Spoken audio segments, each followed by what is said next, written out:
There it goes. Looking good. That's Looking good now? Yeah, I needed a little restartage.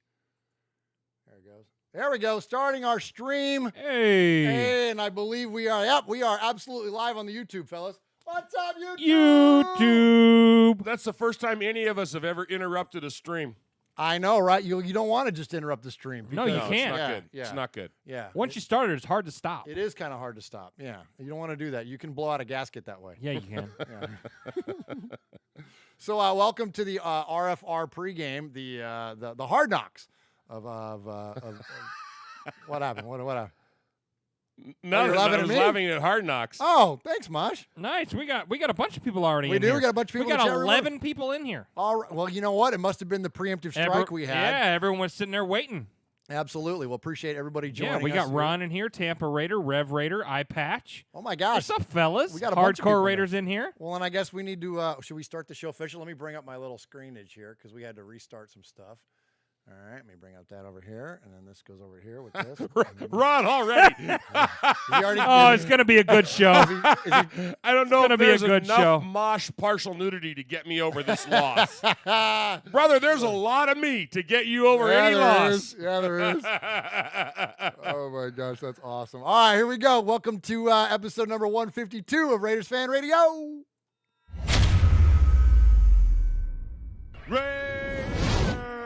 Oakland, LA, Oakland, Vegas, Raider Nation, wherever, forever. You got your old Uncle Mosh and Raiders Fan Radio from Murf's Fan Cave, taking a lighter journey into the dark side. Sit back, put your feet up, pop a top, and enjoy the ride. Here we go! Look left, look right, Biletnikoff, a leaping pass, touchdown! We miss you, we love you, and we'll see you in the Hall of Fame. When you have great coaches, then after you have great coaches, you get great players, you have a great organization, and you tell them one thing, just win, baby. Way up the middle, intercepted Biletnikoff at the 50, time running down, Oakland football, and I think Oakland victory.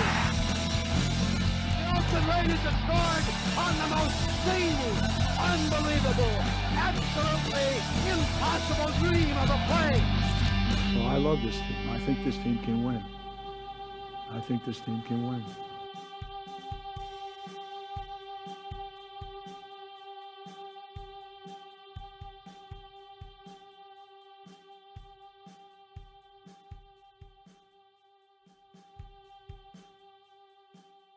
I guess I turned to hit the button there. What is up, Raider Nation?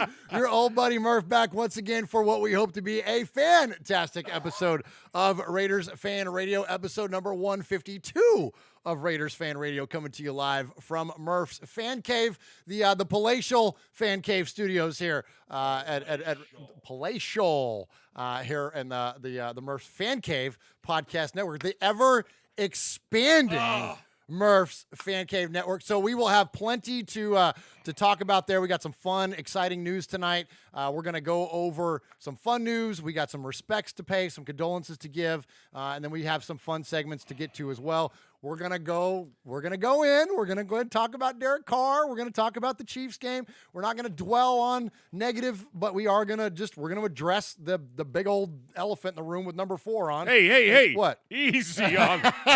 Oh, wait. So speaking. So wait a minute. Me and Swagger were fixing to kick your dieting little ass. I was looking down saying, I'm not wearing a 4. Okay, Yeah, so me either. at the risk of getting punched, speaking of the elephants in the room,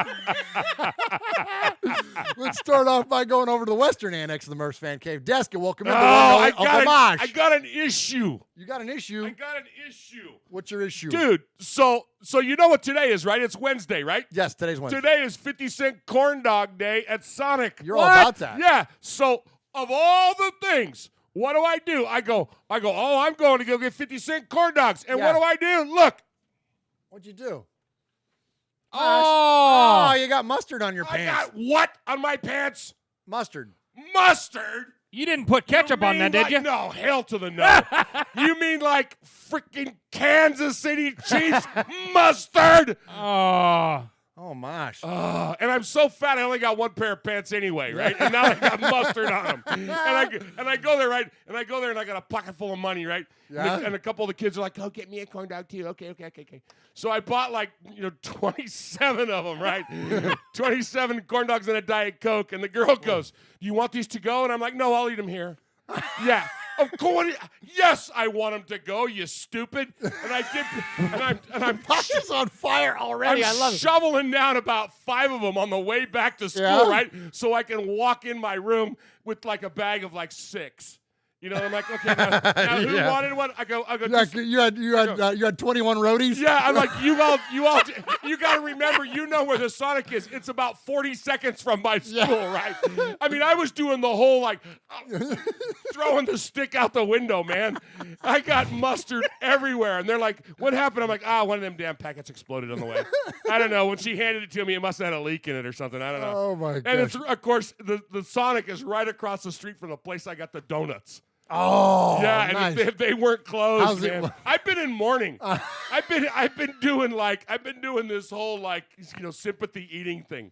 Yeah. Oh my yeah. gosh. I mean, it's been bad. It's been bad. Well, we got to eat our feelings nowadays here at Raider Nation. I'm telling you. Mustard everywhere. Oh my gosh, that's too funny, Mosh. Crack me Sorry up. about All that. No, you're all right. So there you go. So the other I'm not gonna call you an elephant, Jeff. I could. Somebody said put a mini corn dog in a donut. It's Phillip Rivers. Oh, jeez. That was Ron. Oh my gosh, Ron. 100 Ron. Talk Yeah, about all right. about that, Well, hey, Swaggo. hang on. Let me bring him in here. Make it official. The other man that adorns the other annex of the Murph's Fan Cave desk. We're talking about the southern annex to the western annex of the Murph's Fan Cave desk. Welcome in, Swag Jeff. What's up, Swaggo? Mosh is over here off camera going. Is my other pachyderm brother over Yeah. there. It's whiteout night for old Swaggo. Yeah, you look good over there in your white Well, Josh yeah. Jacobs AFL jersey. Looking I'm all good. about it. You got the about white it. hat. You even got the white kicks on that don't make it to the camera. Don't Well, you? yeah, I do, and I've got a Darren Waller jersey back here too. Oh my gosh, you're I'm out of just control. I got You stuff. are- I got stuff almost every day coming. You got swag on swag. Well, yeah. Swag goes to us earlier. He goes, "Hey, I'm gonna start a fund me page for my house note because I got so many damn jerseys. I can't Oh, afford yeah. it." You need a wing For sure. You need a western annex to your house so you can house your swag. That's right. So welcome to the show, Jeff, and please shout out the chat there while you're Yeah, at it, we Mr. got Social everyone. Media Director. We got the Full Metal Mexican, Todd Clements, Raider from Rosa, Raider Born Rico, Mojo, Herman Munster, Full Metal Mexican, D the Sun, and Ron the Mater Raider in there. And this is his 100th episode. He was Ron. made 100 episodes ago. So Century Ron, here's to you, brother. Congratulations, Ron. We need like a Ron thing. Yeah, we really do. Yeah. Like we have our Paul, like we have our 30 seconds of Paul. I need to come up with like 30 seconds of Ron or something. You know what I mean? Like we need to come up with something, Mosh. We need to have something creative for. All I can think of is Mr. Jeremy, but Oh, jeez, Maybe Mosh. not. No, that wouldn't be good. No. I was thinking Burgundy. Oh, I was thinking that's Burgundy. who I meant. Yeah, that's what you meant. You meant Burgundy. Sorry, Ron. I didn't mean to equate you with the ugliest porn star who ever lived. Oh my gosh. All right. So so speaking of ugly porn stars, Swag Jeff always kicks off our episode. Well, yeah. With a reference back to something significant within Raider Nation. So we take our episode number, which this is episode number 152 of Raiders Fan Radio, and Swag Jeff does a great job of finding something significant in the team's history. So Yeah, I Swag do. Jeff, what do you have for us tonight? Yeah, so today, so it's episode 152 of Raiders Fan Radio, and I one of the go-tos for me, one of the things that I find a lot is average yards per reception for a season. So we highlight a player and a year, and we do that. Well, this week we're going to go just a little bit deeper. We're going to go episode 152. We're going to highlight one of our favorites, Fred Biletnikoff. Yes. So we're not going to highlight a season. We're going to highlight a career. That's what I'm talking about. We're going to highlight a career, and Fred Biletnikoff had he averaged 15.2 yards per reception for his career. Wow. So there you go. Really? 15.2 yards per reception Dig for it. his career, which is amazing. That's awesome, Mosh. Or Mosh. It's awesome, Jeff. I was looking at Mosh. And I was Mosh, talking. it is awesome, isn't it? It is awesome. That's pretty crazy there, Murph. Well, yeah. Sorry, I was looking at one and talking to the other. No, that's a good one. 15.2 for the year. So Yeah. I got divorced career. because of that once. for looking at one, Looking at one and talking to the other. Well, yeah. Oh, no, that was sleeping. Whatever it was. I know there was Oh, my overlap. God. Oh my God, there was overlap.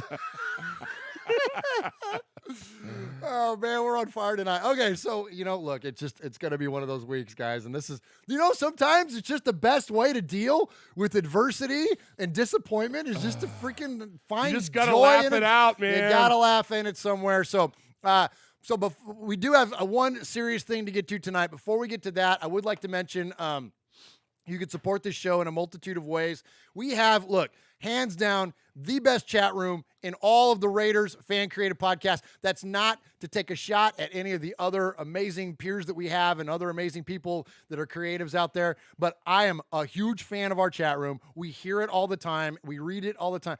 You guys are the absolute best. If you want to jump in and join us in the chat, you can see us live every Wednesday night, usually between 6 and 7 o'clock Central, somewhere in there, and join us, youtube.com/Murf's Fan Cave. That's MURFS Fan Cave. Join us there. Please like the video. Please subscribe to the video. It really helps us out a ton by getting our numbers up there. Smash the bell, as the kids say, and never miss any of Raiders Fan Radio. The other way is that you can subscribe to us on any podcast service. So there is Stitcher, there is iTunes, or now Apple Podcasts, there is Google Play, there is iHeartRadio, there is Spotify, there is anywhere that you can find a podcast, you can find us. So please check us out in this way and subscribe to us there.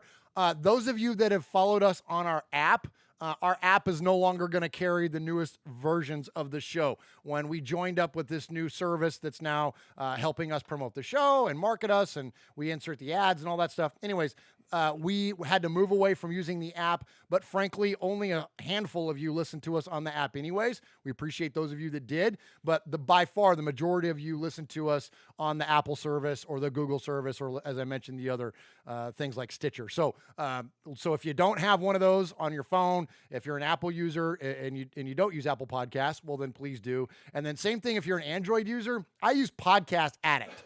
And you can find that in the Play Store. You can download it. And it's really, and the reason that most people don't use an app and do like what I do is you have a congregators, because I listen to a lot of other stuff too.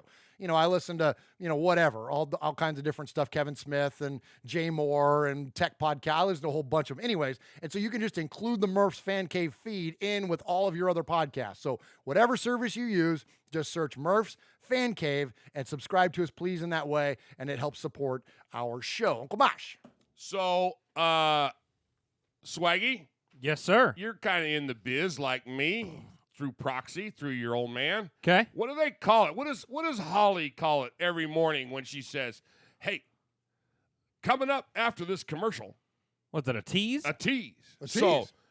Murph, you just talked about, this is called segue. Yeah, I like Murph, it. you just talked about our group, our whole thing, our whole RFR, Murph's Fan Cave thing. We're expanding. That's the tease. Oh. Oh, very good. Very good. Thank you, Mosh. No problem. Yeah, All very right. So I want to bring it down just for a hot second. Yes. Here on Raiders Fan Radio, we don't give shout-outs. We don't give, like plugs and thumbs up and all. There's nothing wrong with all that stuff, but we give respect. Yes. Okay? So today, I got to go back to our trip to California. I had an opportunity to meet one of my all-time heroes. I got an opportunity to meet George Atkinson. Okay? He was an amazing player. Everybody that, the guy just hit like a freight train. I mean, he was amazing. And today we have to mourn the loss of George Atkinson III. There's not a lot of info out there. They've had some tragedy in their family. Murph's holding up a picture of me and his dad. And, there's just some things in life that sometimes, you get down, you get to a point, that you just, we don't know exactly what happened. I don't know that we ever will know. It's really none of our business. What we do know is that he's gone, and he was a Raider. He was born into being a Raider. He'll always be a Raider, and we mourn his loss. I just, having buried students over the years, and some of them, with situations that were suicide kind of stuff, I just want to say that there's a National Suicide Prevention Lifeline. They don't even call it a hotline. They call it a lifeline. It's 1-800-273-TALK. That's 1-800-273-8255. Text STRENGTH to the crisis text line at 741-741, or you can go to suicidepreventionlifeline.org if you're having any of that kind of issues, And I mean, this isn't even a spot to make a joke, about, oh yeah, well, we all needed that after that awful loss. It's not that kind of a thing. It's a legit thing. There's people with illnesses or emotions or things that they can't handle. And again, we don't know if that was the case, but there is that in that group in his family. And I think it just needs to be said. We all need to check ourselves sometimes. And if we need the help, reach out to us, man, if you have to. If you can't get them. But we just you don't have to go it alone. Absolutely. So very R.I.P. well said, George Mosh. Atkinson III. Very well said, Mosh.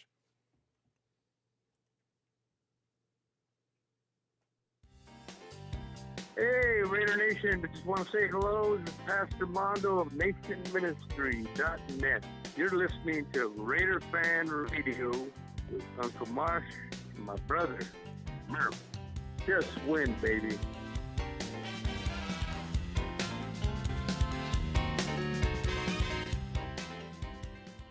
So, fellas. Yes. This is the third week we're going to do this. The third annual Tweet of the Week. Tweet of the Week. The Tweet of the Week. I like the Tweet of the Week. So Murf and I were looking for our Tweet of the Week today, and we found one that just kind of tickled us. It just kind of cracked us up a little bit. And so the Tweet of the Week goes to JL Raider, who tweeted, "Drop your game prediction for this week. Here's mine, Raider Nation. Titans 182, Raiders 8." Oh man! Wow.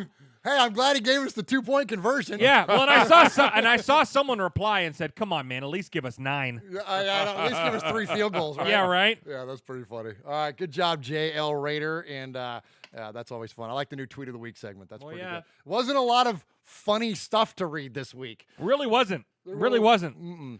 I saw a bunch of tweets from AB84, but they just made me laugh for different reasons. I know, right? What a big stupid. What a chump that guy. We need to resurrect the big stupid segment, Mosh. And if Oh my gosh. if that guy were even worth talking about, we could resurrect the big stupid segment just to call him a big stupid. That's just, oh my gosh, he's such an idiot. All right. Such a big stupid. He's such Big a big stupid. Such a big stupid. All right, so this is cool. All right, this is really fun. This is one of my favorite things to announce here in a long time, and that is the expansion of the Murph's Fan Cave family. This is really a family expansion of family because this guy was already kind of part of the family. But for those of you that are aware of Made Man Mojo Raider, he is a longtime supporter of our show. We got to know Mojo actually through his son, Max, who called us, and Max was the first made man on Raiders Fan Radio to get made off of his first call, and he was great. I need to dig that up and play it. It's basically him just yelling Raiders at the top of his lungs. It's amazing. But so we got to know Mojo through his son Max, and Mojo has not only become part of the family here, but he's also taken on the creator mantle and has started Mojo's Pod Show. Yes. It's a YouTube show, and it's great. And it's not just great because he has a lot of our friends on there, because he's had Aaron on there, and he's got Big Raider Trucker on there, and he features Swag Jeff's phone calls and Sugar Shane's phone calls and a lot of the familiar names and faces that you know from around here in Raiders Fan Radio. But I think it's a quality product. Mojo's a very genuine guy. I think that comes across. His passion for the Raiders definitely comes across. And, we've had a ton of respect for him for what he does for his day job when he defends our democracy every day when he goes to work. But outside of that, I just respect the heck out of him as a Raider fan. And I think the direction that he's going in with the show is awesome. So Mojo and I have been talking, and we're talking a little bit about getting his show, the audio version of that show, uploaded as a podcast, much like what we do with Mondays with Mikey and Murf, where I take the audio version of that show and upload it to the Fan Cave Network. Well, I'm very proud to tell you all tonight that Mojo's pod show from now on will be an audio version, will be played and featured here on the Murf's Fan Cave Network. That is awesome. That is awesome. Welcome, Mojo. Welcome to the family. Absolutely. So, what's great about Mojo is, there's a lot of things. The man can cook. Okay? Oh, yeah, he can. That's Right? why I'm like, well, maybe we're... and he's a connoisseur of beer. Yes. And so, if you like the frothy malt beverage, tune in. Mojo's always given. This past week he did Russian. It was Russian River Distillery. Okay. And it was formerly I think it was Big Fat Pig Lady or something. I don't know. Yeah, something like that. Yeah. And I love it because Moj just doesn't Moj. The Moj. Well, he's the part of the family. He's got to get a nickname. Yeah, Well, yeah. So Moj just doesn't, he doesn't take a sip and go, that's very good. He takes a sip and goes, He goes ASMR and, with yeah, it. and then he goes, and then he did this. He goes, tangy.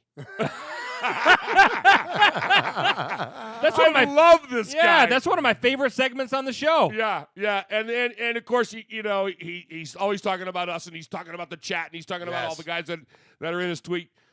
So yeah, you don't want to miss it. But the coolest thing, now that he's part of the family, I don't have to drive to work anymore watching the YouTube.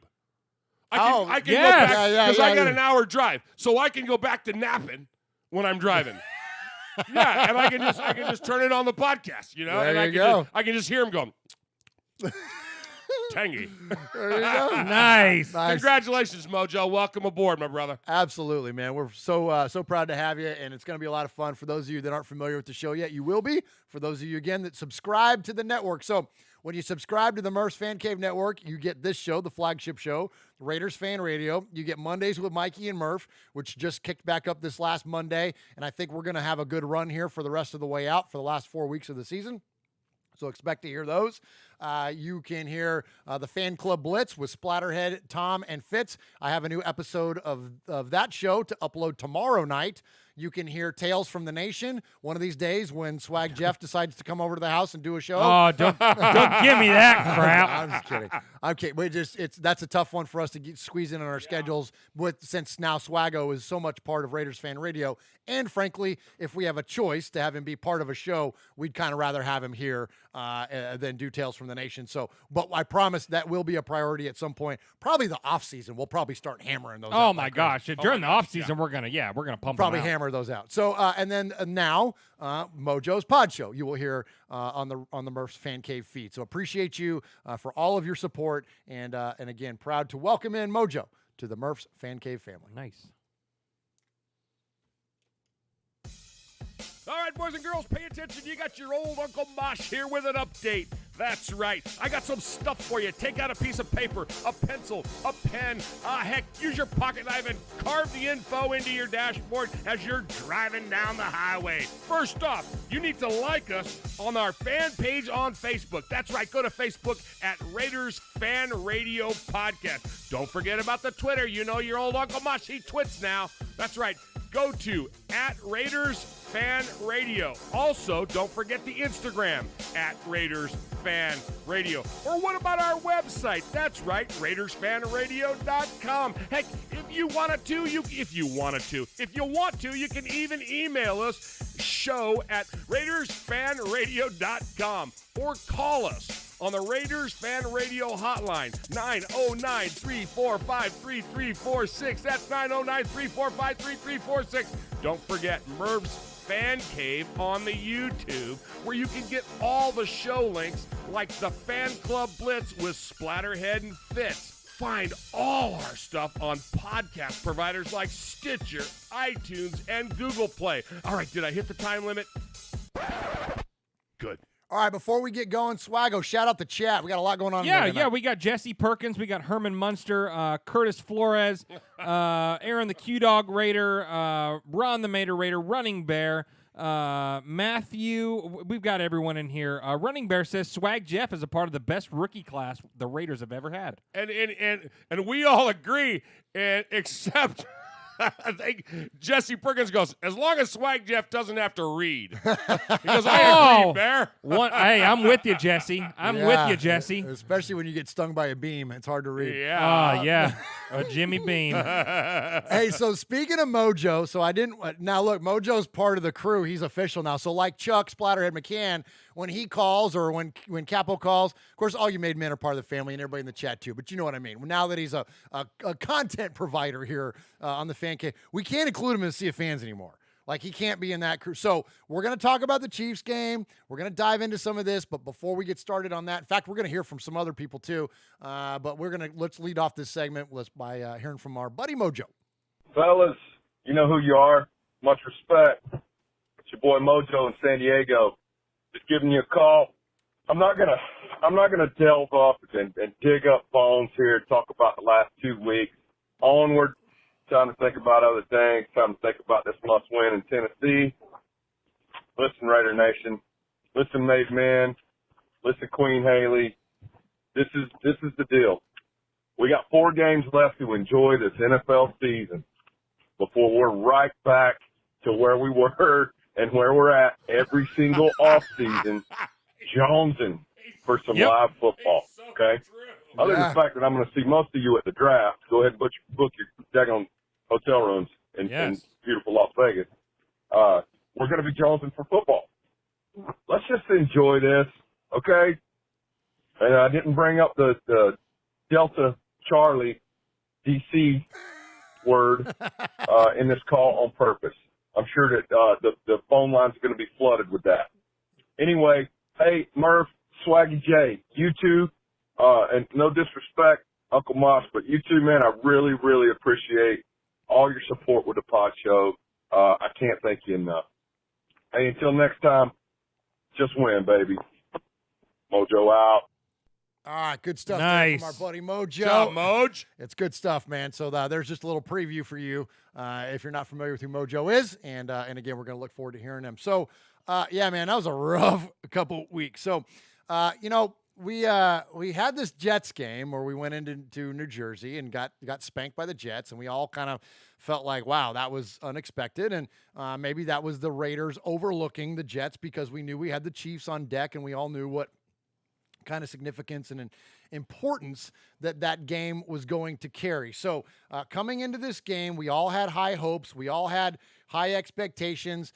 I think, frankly, if you had asked a lot of us before the game started, even though we had high hopes, I mean, realistically, did we have an expectation of the team winning? I don't know. I mean, it was a pretty tall task to have an expectation of the team to win. And frankly, I didn't. But what I did expect was them to be a little more competitive. I did expect them to not show up and frankly kind of embarrass themselves. And it's embarrassing as a fan. It's a tough thing to swallow. And I got mad. I mean, I don't get mad over football. I mean, I try to keep football in perspective. It's not life. You know, real life is your faith and your family and your friendships, and that's real life. Football is not that. You know, it can bleed over because it's such an emotional thing and we get such an investment in it. But it pissed me off, man. And frankly, as a Raider fan, you should be mad. Now, we can debate on why we should be mad. We can all have debates about ultimately how the team ends up the way that they are. And there is plenty of blame to go around. Like, you can point, obviously the easy target is to point at Derek Carr. I'm repping his jersey today, and I'll rep him until the day he's not wearing silver and black. I may not apologize for him as much anymore and be willing to be a little more critical, but I hope he wins 4 in a row now and leads us to a playoff victory. Like, yes. I'm rooting for the guy. But that said, it's easy to be critical of him. Next up is Jon Gruden. Next up is Paul Gunther. Next up is, I don't know, Cleveland Farrell. Like, you can start pointing fingers all over the place. There's plenty of blame to go around. I don't think it's as simple as identifying one player or one coach or even one, say it's Greg Olson or whatever. Like, I don't think it's that easy. I think that collectively there is a bigger thing going on. But I'd also think it's fair for us to be critical of those pieces within context, and obviously with the amount of respect. It's just calling somebody saying someone sucks or that this person's this or that, like, that's a little too easy. So I would try to be a little more complex in our analysis. But anyway, so one of the things, and I'll set Mosh up for this because I want to hear your feedback, Mosh, early takeaways. One of the things that really drives me nuts as a content creator now, and as someone who's kind of out there, not that we're a big deal at all, but we have a social media presence for whatever that is, and we're targeted, for lack of a better term. All right, we hear it when the Raiders fail. I hear it like crazy, and this is one of the things that just drives me nuts. I'm going to play an example for you. I'm not a fan of playing other teams' fans on Raiders Fan Radio, but this is just a taste of what we get when the Raiders suck.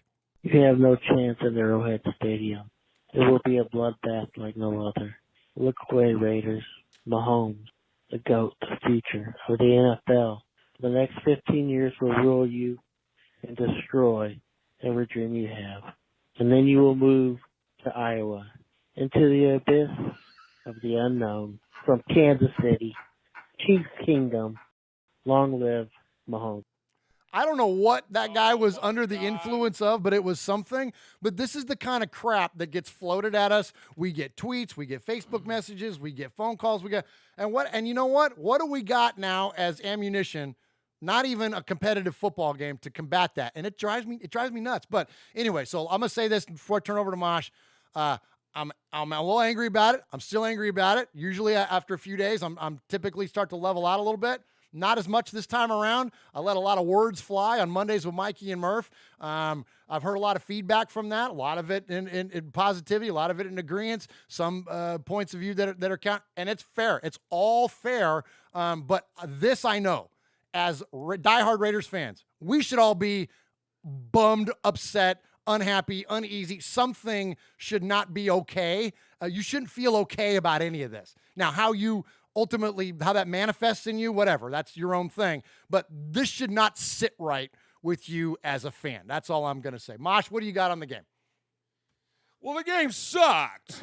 Yeah, it did. Yeah. So here's my take on a lot of things. I'm not even going to say their name. But it's not a secret about how I feel about those people in that little state right there next to next to Kansas. Yeah. It's not I don't even, I taught history for a while. I might go back and erase things about Harry Truman because he was from that state. I don't have a problem with that. I hate them. I hate them with every passion and everything that I can muster up. Mustard. I almost talked about the color of mustard again. But I love my Raiders. And here's what Running Bear early on said, when we start losing, and it's easy for us right now to say that Carr's a target. Okay? Yes. I want to go back. I want to go way back. And I want to go, wow, after that crap year we had last year, everybody was saying, wow, a 500 year would be great.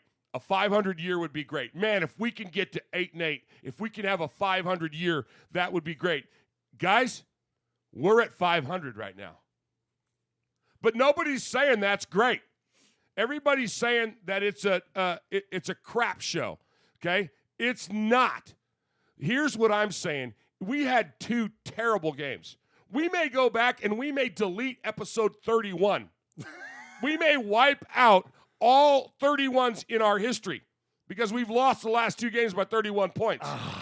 Wow. But Was it 72-8 or something collectively now, or whatever it was? But my problem is this: I'm old school, and I come from a couple of traditions. I come from a tradition of you listen to your coach, okay?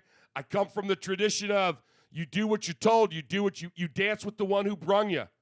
You do what you have the ability to do. And what my ability to do is to have faith in my team.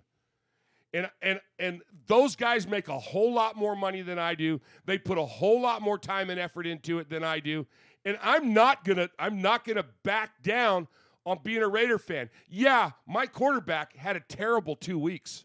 He had a terrible 2 weeks. But I'm not going to kick him throw him under the bus. I'm not going to kick him to the curb. He's my quarterback. He who my general manager has put in charge of my team. He who is the man that my head coach is the man that has faith, right? And I'm a Raider fan. I'm a Raider collective fan. It's the Gestalt. It's the whole unit. It's the whole team. We sucked as a team. You and I have fought about this for years, that one person, one play can't make or break you. And yes, I get it. That interception was terrible. I get it that the dejected guy that sat on the sidelines was just that, was dejected. But I got faith in Raider Nation. I got faith in this team. I got faith in its leadership. I got faith in my quarterback. And I don't even own a Card jersey. I'm the only one in this room that doesn't. Yeah. Okay? I've never been a Card bootlicker, but I like my quarterback, just like I like my offensive line, like I like my defensive line, like I like my secondary. I like all 12 of those guys that got penalties. Right? They're still my team. And I just can't bail on them. Well, and I'm not. Let me finish. Okay, and I'm sorry. not going to do that. So, what's my choice? My choice is that, I'll take one in the chops, man. I'll take it all week long. And when you got to take it from a 15-year-old stupid in class that goes, "Hey, how'd your Raiders do this weekend?" You know what? Shut up. You just failed theater.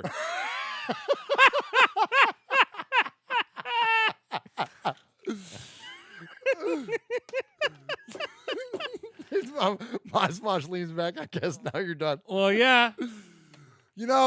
Okay. Let me say this too, and then I want to turn over swag, and I'm going to turn over to you with a question, Jeff. Okay. I'm with you 1,000,000%, and I think that I hope that everyone in our chat room and everyone that listens to us is the same. If your Raider fandom wavers, then I think that's a different issue. And I think that then you're just a bandwagon fan. Like, you got to ride or die, like, for real. Win, lose, or tie, Raiders till I die, loyal to the soil. It's all that stuff, from the womb to the tomb. That stuff should never waver. And that's why, as much as I was critical of Derek Carr Mondays with Mikey and Murf, and we'll probably be critical of him through the course of this show, my support of him will not waver. He is our quarterback. He is our leader. And while things may happen around him or that he does that don't sit right with me, it doesn't mean that there's going to be a lack of support. So Mosh and I 1,000,000% agree on that. Now, we differ a little bit when it comes time to assign opportunities for improvement, to use a corporate term, right? We won't say blame. We'll just say, okay, what are some of our opportunities to improve on?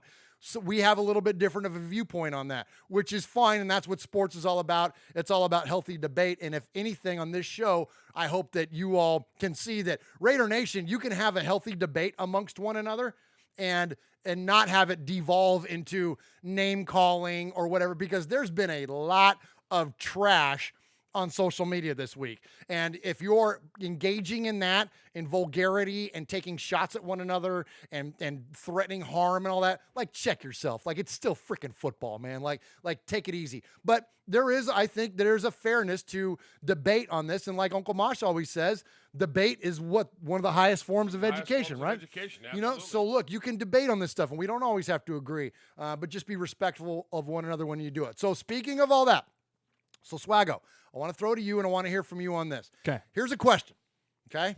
And this is where ultimately my brain settled after this week, because there was so many emotions and so many thoughts and so many things.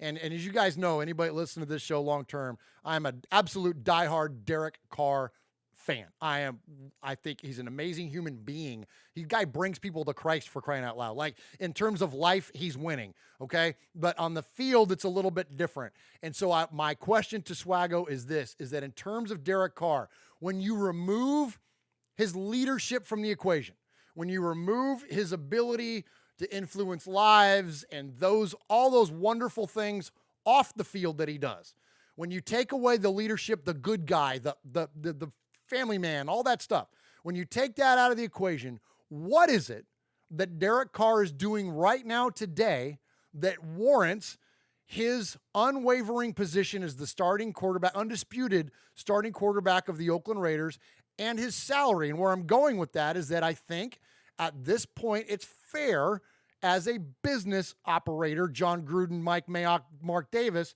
to consider at a minimum competition at the quarterback position in the offseason. So, Swag, what is it that Derek Carr is or isn't doing that warrants now that conversation?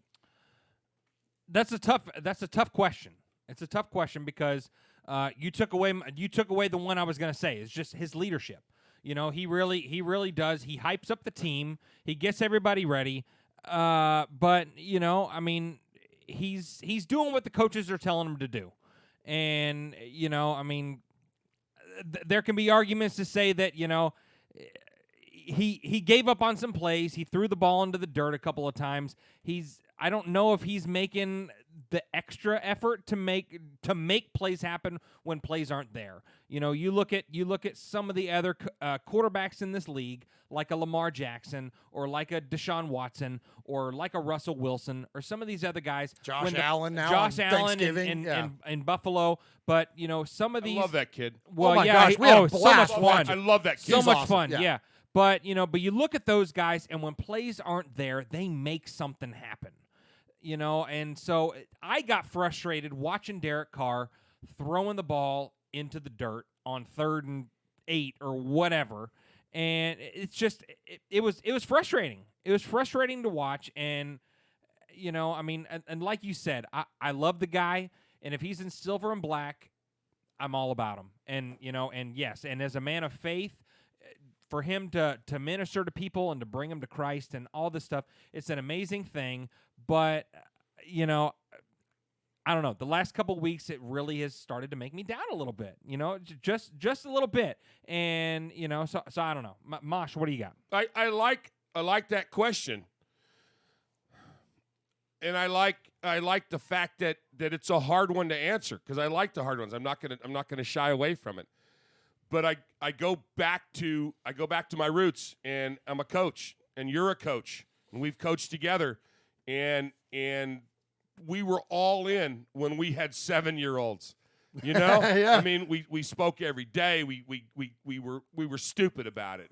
But we had fun with it, and we taught things to those kids, and we taught them how to win, and we taught them how to lose, and we taught them how to play the game, and I go back to, so what does he offer that's worth $22.5 million?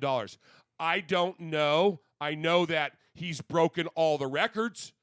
I know that when he's on, he's on. 4 weeks ago, when he was diving into the end zone, when he was making the long ball, when you and I were standing in your living room screaming, "Where are the Carr haters now?" Well, just wait 3 weeks. You know, and they're on RFR. But I do know that there are people that make a whole lot more money a year than you and I do, that have forgotten more about football than you and I will ever know. Yes. And they have the faith in this man, and they're leading my team. And so they're seeing something that's worth $22.5 million. And until that goes away, and when he's traded or he's done, I'm done. And I'm on to backing my next guy. I probably won't have his jersey either, but I will. That's, yeah. And as big as you're getting, I could borrow it. Well, come on, sorry, man, Swaggy. Man. I'm sorry. My gosh. But you know what I'm saying, and you know, I don't know. I'm not going to defend his play. His play sucked on Sunday, but I'll defend the man. You know, no doubt. And I just they're seeing something in him, in this process, and I think the chat said it 2 or 3 times, Swag, I think they said, we're building a dynasty. We're not just building for 1 year, or we would have never signed Gruden to a 10-year, $100 million contract. Right. So real quick, Jeff, before we throw it over to you, I think Mosh, in a fair response to that, in what they see in him, they see $22.5 million. And when you look at what his salary cap, dead cap impact was this year, it was that number, and it was a high number, still coming down from the $40 million that his extension originally had. Well, this next year, it's down to $5 million.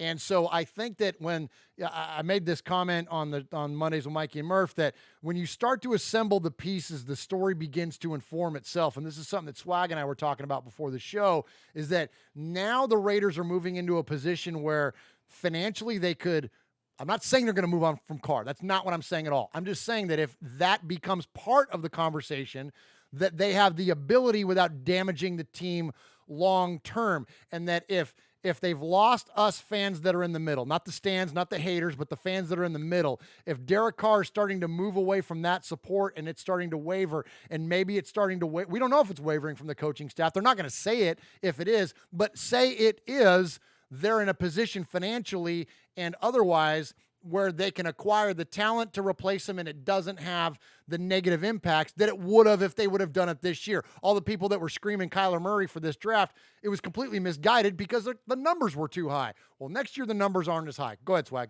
So we've said all this, and I've said my frustrations. But look, I'm a Carr fan, but more importantly, I'm a Raider fan. Amen. And Where you did know I what? hear that? I don't. Yeah, but so I'm a Raider fan, and I love Carr. But you know what I love more? I love winning football games. So if Carr is our guy, then I am 100% in on that. But if he's not, then we'll move on to something else. But we could talk about Carr all day long. Another takeaway that I got from this game is everyone done talking about Carr? I think so. I got some numbers and stuff to get to. Okay. If we're breaking down the Chiefs game, I want to bring up something that from a couple weeks ago that Aaron was talking to us about this. Okay. The Q Dog Raider. So he was talking about this, and he said we kind of saw this in the Bengals game. The Bengals game kind of exposed the Raiders just a little bit. And so, being that, they were 0 whatever, and it was a tight game, and they kind of exposed us on some stuff. And then the Jets exploited it, and now the Chiefs exploited it. And, and Honey Badger said in an interview, hey, how were you able to pick that play, right at the beginning of the game? How were you able to do that? And he said that it was the packages are very predictable. And that they're very easy to read. So they saw the read and they jumped and they made the interception. So you can't put this entirely on Carr. Right. Carr had a bad game, an extremely bad game, and for a couple days there, I was really mad, really mad, and I'm still pissed. But I'm still pissed. But It's on everybody. It's on the coaches too, because they need to maybe change their packages, change some looks, do something different because it was very predictable. Well, and that was the knock against Jon Gruden the first time around. There's a reason he got traded to Tampa Bay. Al Davis wanted to push the ball downfield more often, and he didn't like Jon Gruden's West Coast offense and all that. So there's validity to that point, Jeff. I mean, absolutely. That and it's when you got somebody that's a guru like Gruden, it's hard to imagine that he wouldn't have enough creativity to be able to to assign something to his quarterback that would give him the flexibility to do different. We don't know because we're not in the room in Alameda. All we can do is go off the optics. All we can do is go off of what it looks like. And here's what I do know is that Derek Carr emulated his game after Brett Favre. And formerly, we had we had a league MVP in Rich Gannon, which was essentially still Jon Gruden's offense the year after that Jon Gruden departed. But there is flexibility to be made. I mean, Holmgren's offense that Favre ran, this all connectivity here. It's all the same thing that what Jon Gruden runs now, or close to it anyways. There is the ability to be flexible within that. There is the ability to create. And the thing that's so frustrating, and this is what, and we could go on about this all night long, and I'm gonna stop after this. one of the things that's very frustrating is that we've seen Carr be great.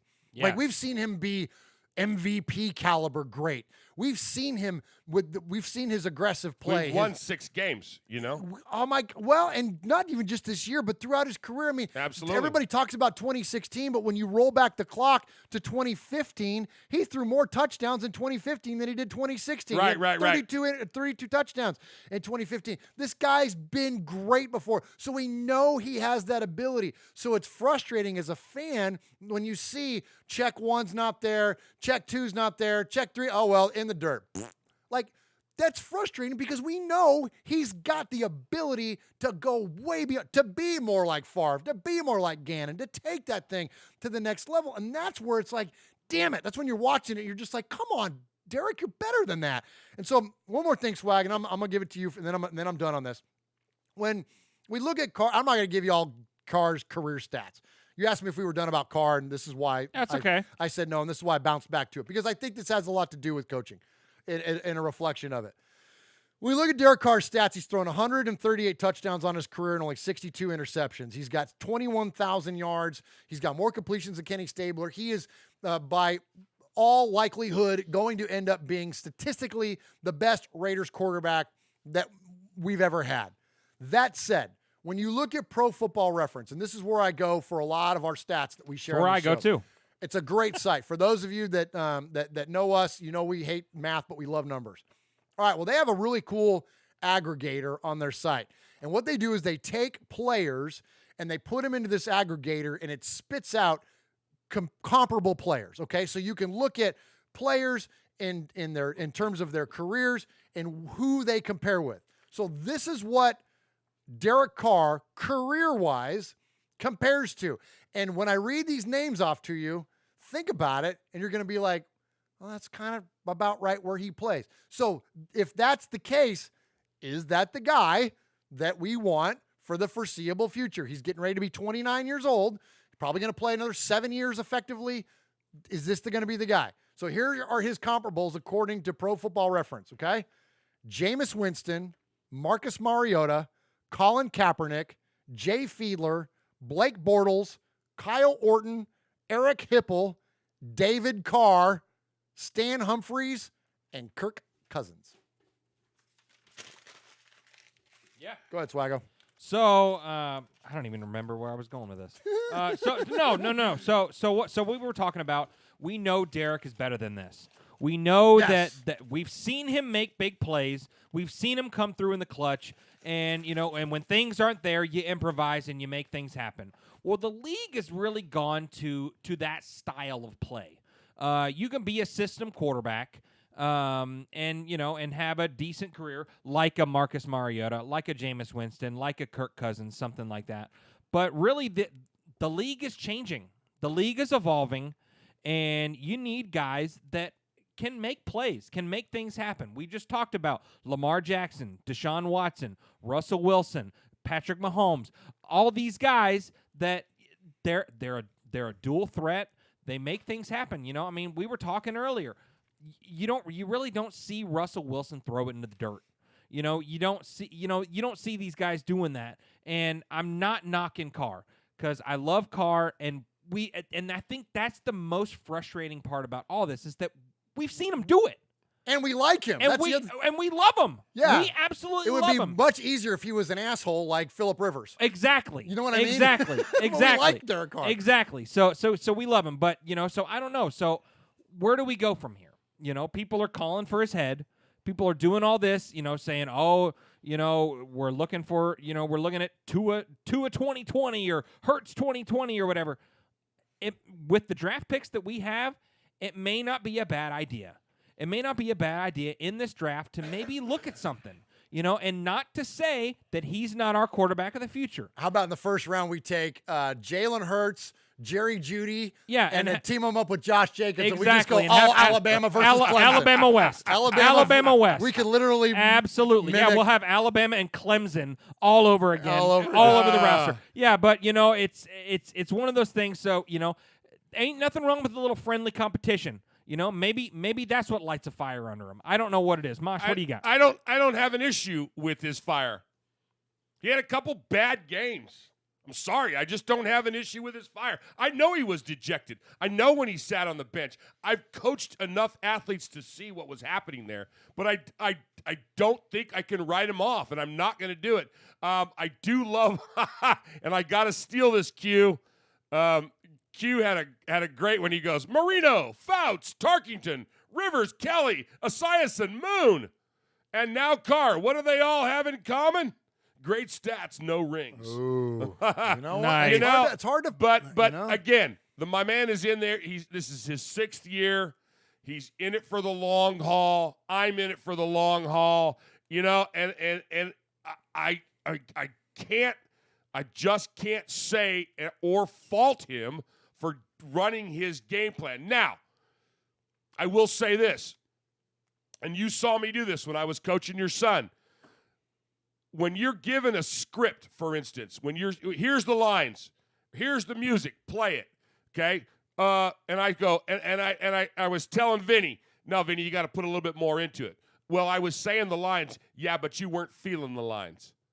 When anybody can learn, give me a monkey and a bag of bananas, and in a week I can have him playing a freaking tuba.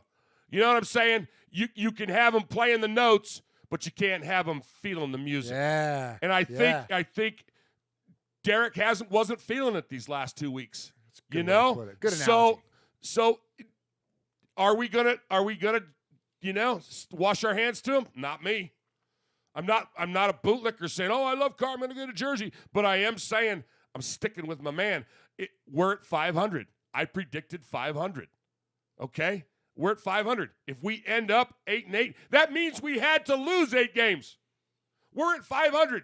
We are 6-6. That means we had to lose 6 games. But we're ready to wash our hands to our quarterback after those 6 games lost. Q predicted 9-7. So, okay, if we end up 9-7, okay. I think the challenge of it, though, is the optics. And that's where when you go back to 2015, which was a terrible year also, the numbers were better. The optics were better. The fire was, there, or at least interpreted, whatever it may be. But I think that's the difference, is that there's a little bit of a change in the optics there. But that said, I want to move on from this a little bit. I want to get to Kevin, the Raider nerd, and I want to get to Rico. I want to feature them in this Chiefs review segment because they had some great calls. But last thing I'll say is this. There is no doubt that I can speak for the room here in Murf Fan Cave on this, and I'm pretty sure I can speak for those of you in the chat room. And for those of you that don't agree with this, then I'm gonna challenge your fandom a little bit. Despite any of the criticism that we may levy at Derek Carr, warranted or otherwise, I would say this. We all better and should be rooting for the Raiders to run off 4 games straight, which are very winnable. The Titans game, which we're going to talk about in a minute, we're going to get into a really good Titans preview. The Titans game is winnable. It's also the toughest of the next 4 games. Absolutely. And it's at home. Then we've got what's our next home game? It's the last game of the year. We got the Jaguars at home. Let's send off the Oakland fans home with a victory, Raiders, and then let's go beat the Broncos and the Chargers' ass and win 4 games in a row. Derek Carr goes into the playoffs and wins us a playoff game and cements himself. All this talk, I'm not afraid to change my mind. That's the crazy things about minds, is they can be changed. Do that, Derek. Go ball out, have a great 4 games, Preach. and then let's win a freaking playoff game. Let's send Oakland out the right way. And you know what? I'm not going to say necessarily all is forgiven or forgotten, but we can move way past all that. And if you can win us a playoff game, something that we haven't done since freaking 2002, like, come on, Derek. We are all rooting for you, and all of you in the chat, all of you listening, you better damn be rooting for your quarterback. You better support him. You be critical of him, fine, but you better support him and ride this thing, win, lose, or die, Raiders till we die. Close us out, Mosh. Let's go to Kevin. I got a question. Okay.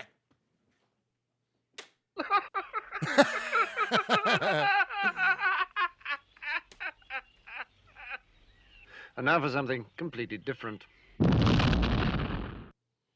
So there's been a lot of talk about who's going to light the torch the last game. Oh, yeah. So here's my question. Okay. Who did it last year? For the last home game? When we thought last year. Yeah. I feel like it was Lincoln Kennedy. Or... Well, one of my kids asked me. Marshawn. It was Marshawn. I think it was Mark, because remember he lit his blunt. No. Oh, you not see that? No, I've not seen that. That's amazing. Yeah, he had his cigar, and he was where the torch was, and he was holding it up on the thing. Okay, I'm pretty sure that was it. Chat room will know. So yeah, they did. Somebody just chimed in there. Okay, Marshawn. so had it been decided by that point that they were coming back, or was that supposed to be the last game ever? I don't remember the timing. I don't remember. One of my kids asked me that, and he said, "Who's going to be the last one to light the torch?" And we had talked about Madden and all the players, blah blah blah blah blah. But I couldn't remember us having this conversation last year. I don't think so. I felt like it was later on that they announced it was going to be because no, it was after, because remember there was all that talk about Birmingham and there was all the talk about Arizona. Right. That was all way after. That was in the summer. So it had been decided early on, or early enough on, that Marshawn would be the last one to light that. Yes. Okay. So I guess I don't remember all this hype for that. Was it because we stunk so bad last year? No, it was because it was. There it is, right there. There's Marshawn lightning on the torch. Isn't that hilarious? I love that. He's so the best. funny. I just don't remember. We talked about it. It was kind of a thing. I don't remember this much hype for non-Raiders fans to be asking the question. Well, I think because this is like the final. Like we kind of knew it, but there was still like some question. Like this time though, it's not. Allegiant Stadium's going to be done in like a few months. So like, no, I don't think there's any question at all. At least the exterior of it, according to Scott Winter, who's very reputable on this stuff. Right. Yeah. So Darth Vader Raider says that Charles Woodson should light it. Yeah, it wouldn't be bad. I mean, I hate his 7-year weekend in Green Bay, but but I mean he represents Oakland very, very well, and so now I think that would be a good one. Sure. All right, let's go. Let's move on from this. I think Kevin the Raider Nerd's got a little bit to tell us about Derek Carr, but I wanted to feature him and also Rico in this segment before we move on to the Chiefs game. Hello, Raider fans radio, Mosh, Murf, Swaggy J, Capo, and the rest of the made men and our made women. This is Kevin the Raider Nerd. I want to give you guys an edition of Raiders, the good, the bad, and the ugly.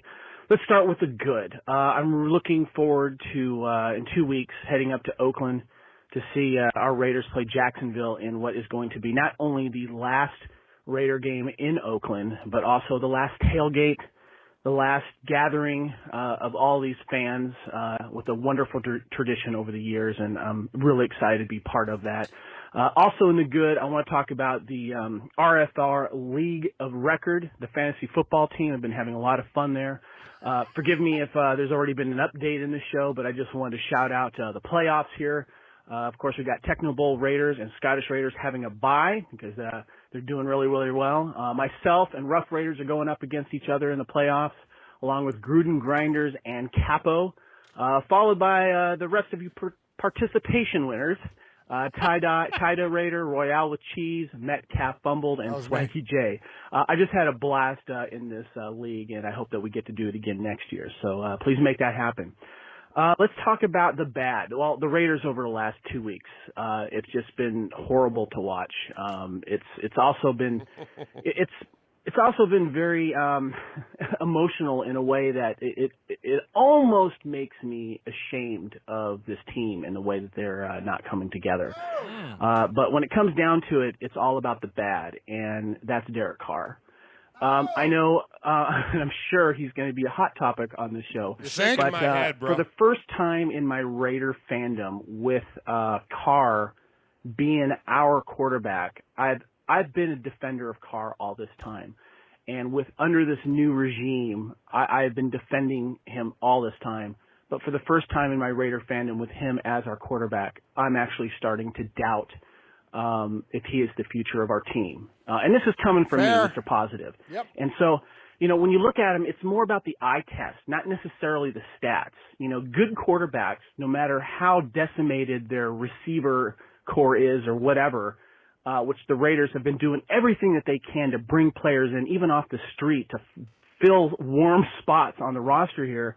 I'm just not seeing things from Raider Carr our Raider quarterback Carr pull these things together like good elite quarterbacks do. Aaron Rodgers, his receiving core was hurt for a while, and he's still able to be a winning quarterback. And I'm just not seeing that. It's frustrating. Anyway, I love you guys, and I'll be in touch, and I'll give you an update next week. Bye.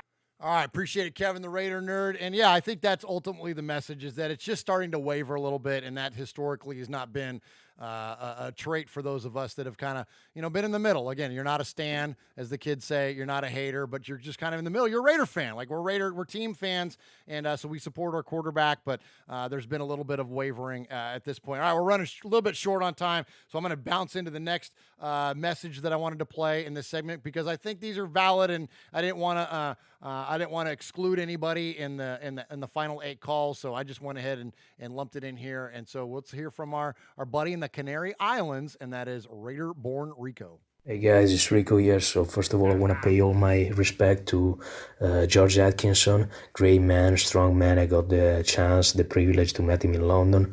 I'm sorry for your loss, man. I hope your son is resting in peace with your other son. Then I want to congratulate Josh Jacobs. You are the man, M-A-N. Raider Nation, if you want a jersey, number 28 is the number to wear on your chest right now. And then I want to speak with Derek Carr. Listen, man, I speak with you because you're in charge. I don't care about this game, okay? It made me really pissed off, make me angry, law flags, receiver weren't open, playbooks absolutely too predictable, blah, blah, blah. I don't care. Listen, I care about the attitude you had on the football field. We can lose 50-0, but you got to try to die for it, man. That look is not a Raider look. We don't want scary little lambs in our football team. I don't know what you have. Google it about the Raider organization, the Raiders history, the Raider mistake, but you Google it wrong for sure. Because if you want to be a Raider, and that's why, listen, man, I'm the one that always apologize you. I'm the one who always been loyal to you. And what I appreciate the most out of you is your loyalty, the fact that you want to be a Raider for life. Come on. And that's what I respect. But listen, we don't want Raiders like that. So you got to be angry. Bring some hate. Scream to Froggy Mahomes. Yeah. Do something, man. Invent something. Put your testicle in it. But don't look like that, man. Because that's not the look of a Raider. So I'm telling you, I said it to all the haters. Also, in a kind of your defense, last week, it was more complex, but it was also in a kind of your defense. What about these Sundays? This Sunday, you wake up and you check yourself in the mirror. And if you don't see a true Raider, well, you know what you do. But instead, if you see a true Raider, well, you got another chance to take this team by the hand and bring it to the playoffs and show everyone you got the guts to finish the job. With all that say, love you guys, and I'm out. I love it, man. I wrote it down the second he said it when Rico hit him with Little Lamb. My gosh! I know. Come on, Rico. Yeah. I just need that. I just need like about 45 seconds of Little Lamb, Little Lamb, Little Lamb, Little Lamb. I'd be happier than. Oh, never mind. Oh my gosh, Rico, you're the bomb, dude. We freaking love Rico, and yeah, hide your ladies when Rico is in the room. Well, yeah. I'm telling you, man, he is a smooth man. All right, so let's finish this thing out. Let's finish it light. Let's move on from this stupid Chiefs game. Let's all pretend like it. Well, we can't pretend like it didn't happen, but we're going to pretend like it didn't happen until the season's over, at least. We're going to move on. We're on to Tennessee as, well, no, Belichick didn't say that. He said on to Cincinnati, but we are on to the next thing. All right. So let's end this out with something funny. Mosh, there's a guy named Bob Maneri on the socials. Do you know who Bob Maneri is? He's on the socials? He's on the socials. I don't know him. Jeff, do I know him? I don't think so. Nope. Okay. If Swaggy hasn't sent me something to him to read, I don't know him. So Bob, you're fixing to look him up, though. Oh my gosh. Okay. Show me how to get to Google. Bob Maneri. It's at Bob Menery. He's hilarious. Okay, so he does all kinds of fake announcer broadcasts. So he'll take a moment in a game and then he'll do this like really funny, like vulgar voiceover to go over the top of it. And so this week, Daniel Carlson's kick that somehow like went, I don't know, at like a 45-degree angle off of his. I didn't even know you could kick a football that way. Like Daniel Carlson, we love you. Just like we love Derek Carr. We love all you Raiders. I don't know how you did this. I don't know how. You know the coolest thing about that? What's is that? It missed the net. Yes. Somebody by got a long shot. Somebody got a souvenir. Badass souvenir, man. So yeah, he shanked this thing so bad, someone got a souvenir. So Bob Maneri does his voiceover. Now I've bleeped it, his stuff on Twitter and all that. It doesn't get bleeped, but I had to bleep it to feature it on the show. But much props to him because this guy's freaking hilarious. So here's the Daniel Carlson kick as announced by Bob Maneri. And to prevent Jon Gruden from having a massive heart attack, well, we better keep an eye on him. That's not even fucking close. And judging by Gruden's facial reaction, he's either disgusted or he has a massive hemorrhoid hanging up there deep inside of his asshole. We've only seen this kick twice in the history of mankind. This was the first one. Yanked into this guy's and then the other one was a fucking Madden glitch. Oakland is in big, big trouble. So funny. Oh my gosh. Oh my God! The other one was a Madden glitch. Oh my God! And the so best, funny. The best in the video of it. The audio's hilarious, but the video of it shows this. It shows this. These people are lining up for like a punt, pass, and kick kind of competition. And there's a bunch of people watching, and so he goes. He just kicks it straight to this guy's junk. And Bob goes, play that again. It's so funny.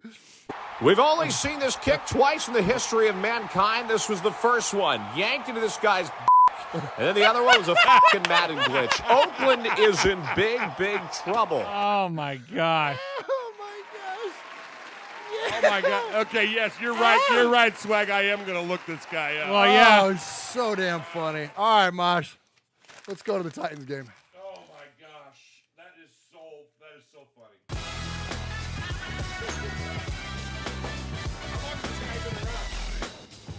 Hey, what's up? It's Brockman from The Rich Eisen Show. And it's Del Tufo from The Rich Eisen Show. You're listening to Murf and Mosh on Raiders Fan Radio. Yes!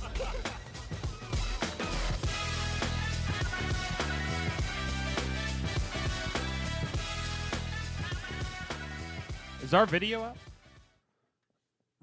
Okay, so sorry, so the Titans game. Let's talk about it. Mojo called this the Swag Bowl.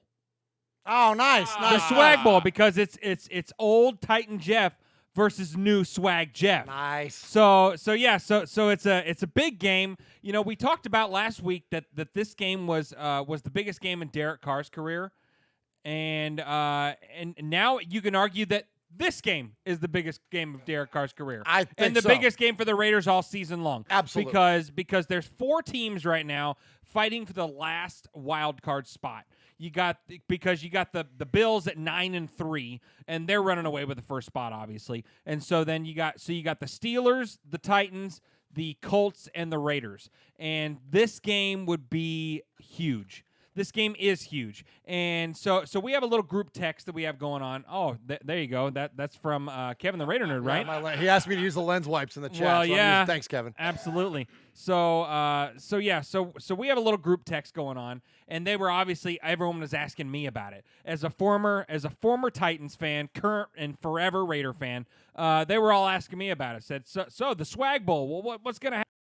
And I said, I don't know. It's just a little different for me. This game is kind of like when you and your new girlfriend are out and you run into your ex, and she starts talking crap to you, and you think in your head, why did I ever date you? All you did was let me down and made me mad. So Take my money. Yes, yeah, and so twice.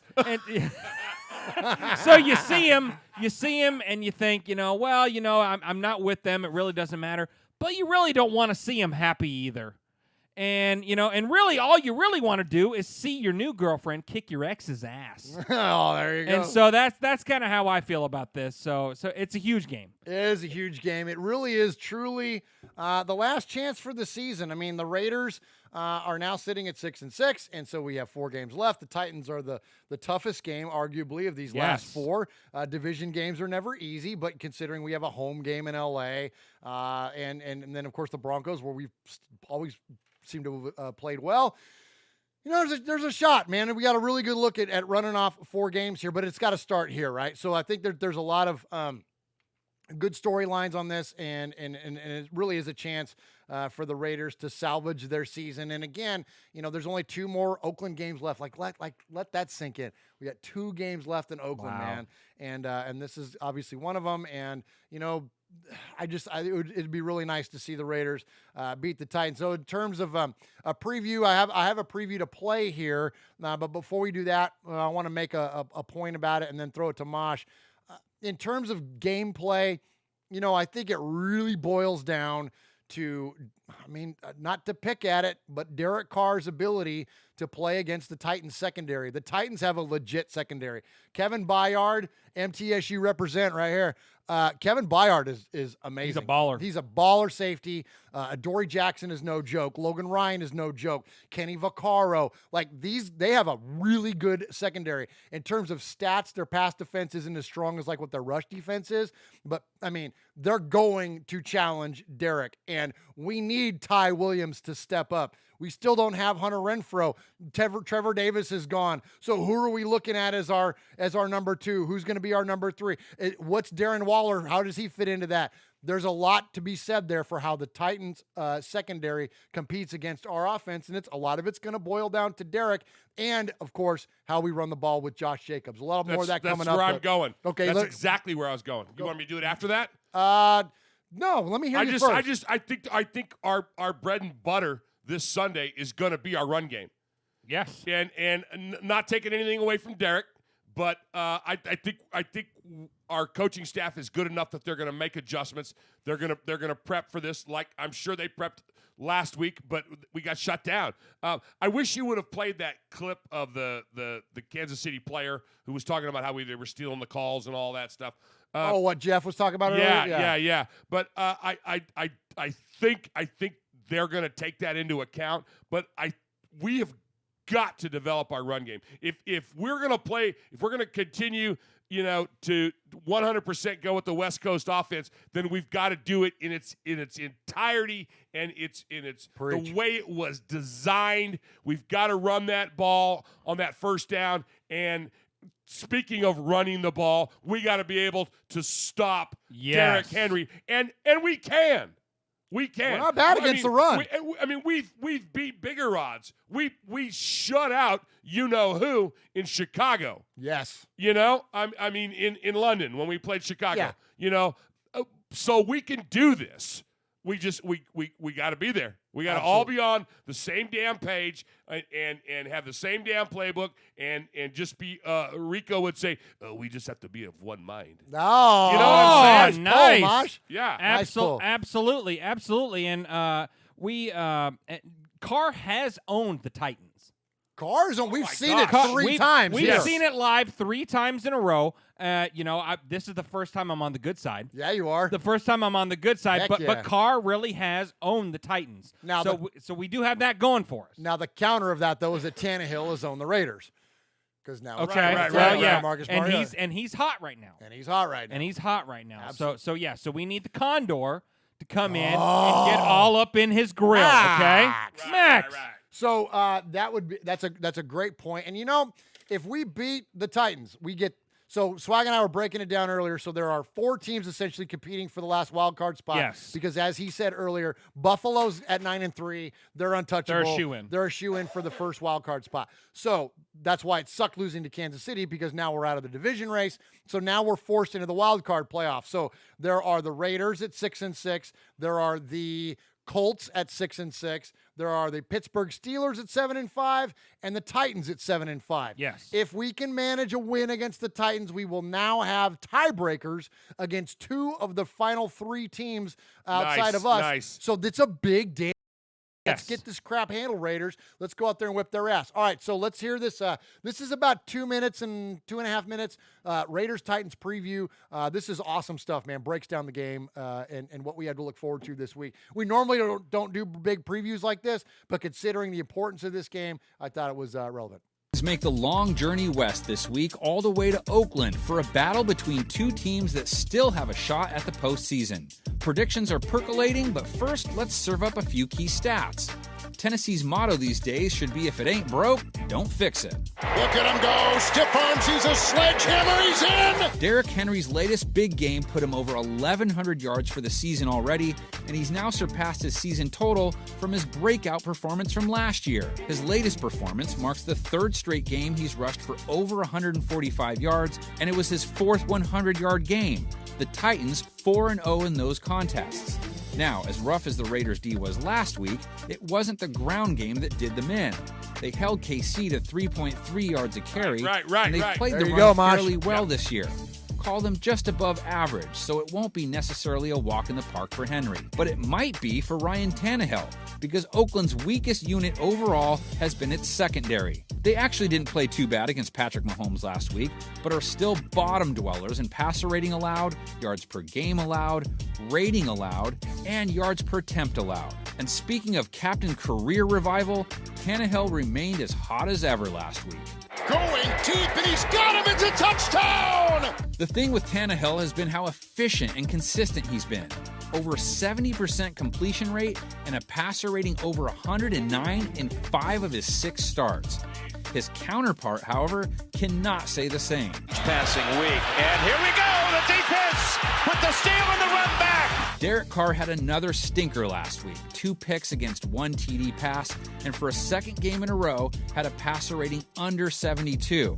This after stringing together 8 straight games with a rating of 96 or better. The Titans have been very middle of the pack in most defensive passing categories, though they more than held their own against Jacoby Brissett last week. Their run D, though, is slightly above average, their latest performance cutting their yards per carry figure down to 3.9. That's important because just as Tennessee's biggest weapon on offense is a running back, so is Oakland's. Josh Jacobs has now passed 1,000 yards for his rookie season, picking up his 5th 100-yard game of the season. The problem is the Raiders are only 3-2 in those games, showing he needs others to step up. Will they do it this week and keep their playoff window cracked just enough? Or are the Titans the squad that's going to push its way past everyone in front of them to make it in? Let's have those predictions already. All right, there we go. Great stuff there. Appreciate that preview. And, yeah, man, great breakdown. Kind of mirrors a lot of what we already had to say, so we won't build on that anymore. But let's end this the preview segment, Mosh, with this. Rich Eisen, our good friend of the show. Yeah. Longtime friend of the show. And he's a fan of you. You know, we've had our moments. Oh, my buddy Murf. He's not just consistent, he's a man of his word. Thank you, Nice. Rich. Appreciate you, Rich Eisen. Appreciate Chris Brockman and Mike Del Tufo and the entire crew over there at the Rich Eisen Show. I would say they're peers, but they're like for real, and we do this for pretend in my bonus room. All right, but let's hear from Rich about the Raiders as they close out their season. Okay. I'm going to die on this hill. Uh-oh. Don't sleep on the Oakland Raiders. Come on, Rich. Still? Mm-hmm. Don't sleep on them yet. And it's odd to say that about a team that has lost their last 2 games by a combined score of 74-12 with a quarterback who has fallen off a cliff and cannot get up. Derek Carr, last 2 weeks, has completed 61% of his passes for a mere 349 passing yards, a touchdown, 3 interceptions, and that's not even telling you about how inefficient it is. A pick 6 and 2 straight. He didn't even throw in any interceptions, returned for a touchdown in the first 11 weeks. It's all falling apart. And here come the Titans this Sunday, and the Titans have a hotter quarterback, a much better quarterback play, a much more efficient running game. It's just all Josh Jacobs, but he can carry the team. Waller's totally disappeared. All that said, if the Raiders win this game, they would now have a back pocket tiebreak against the Colts and the Titans, okay? And the Oakland Raiders would then finish up the season with a home game against Jacksonville.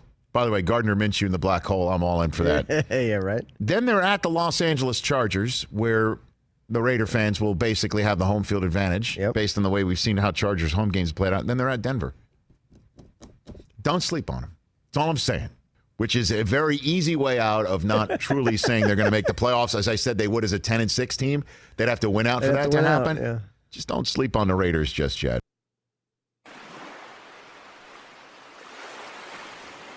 There he is, fading, looking. He's under the gun. He's tied, he throws. It is.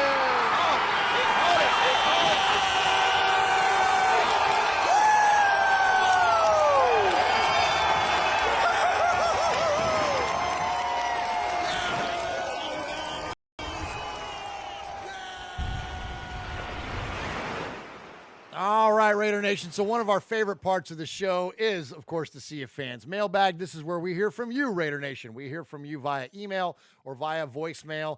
If you email the show an indefinite amount of times at show@RaidersFanRadio.com, we will call you a made man or a made woman. Or also, if you call the show and get your message played 3 times at 909-345-3346, then we will also give you the title of made man or made woman, and that's how you get made here on Raiders Fan Radio. So normally, I toss it straight to Uncle Mosh to kick off the email segment, or sometimes over to Swag Jeff to kick off the email segment. But you know, we got a lot of emails tonight. We got some really long emails tonight, so I'm going to jump in and help out. Okay, so we have these really long emails that Swag and Uncle Mosh are going to read.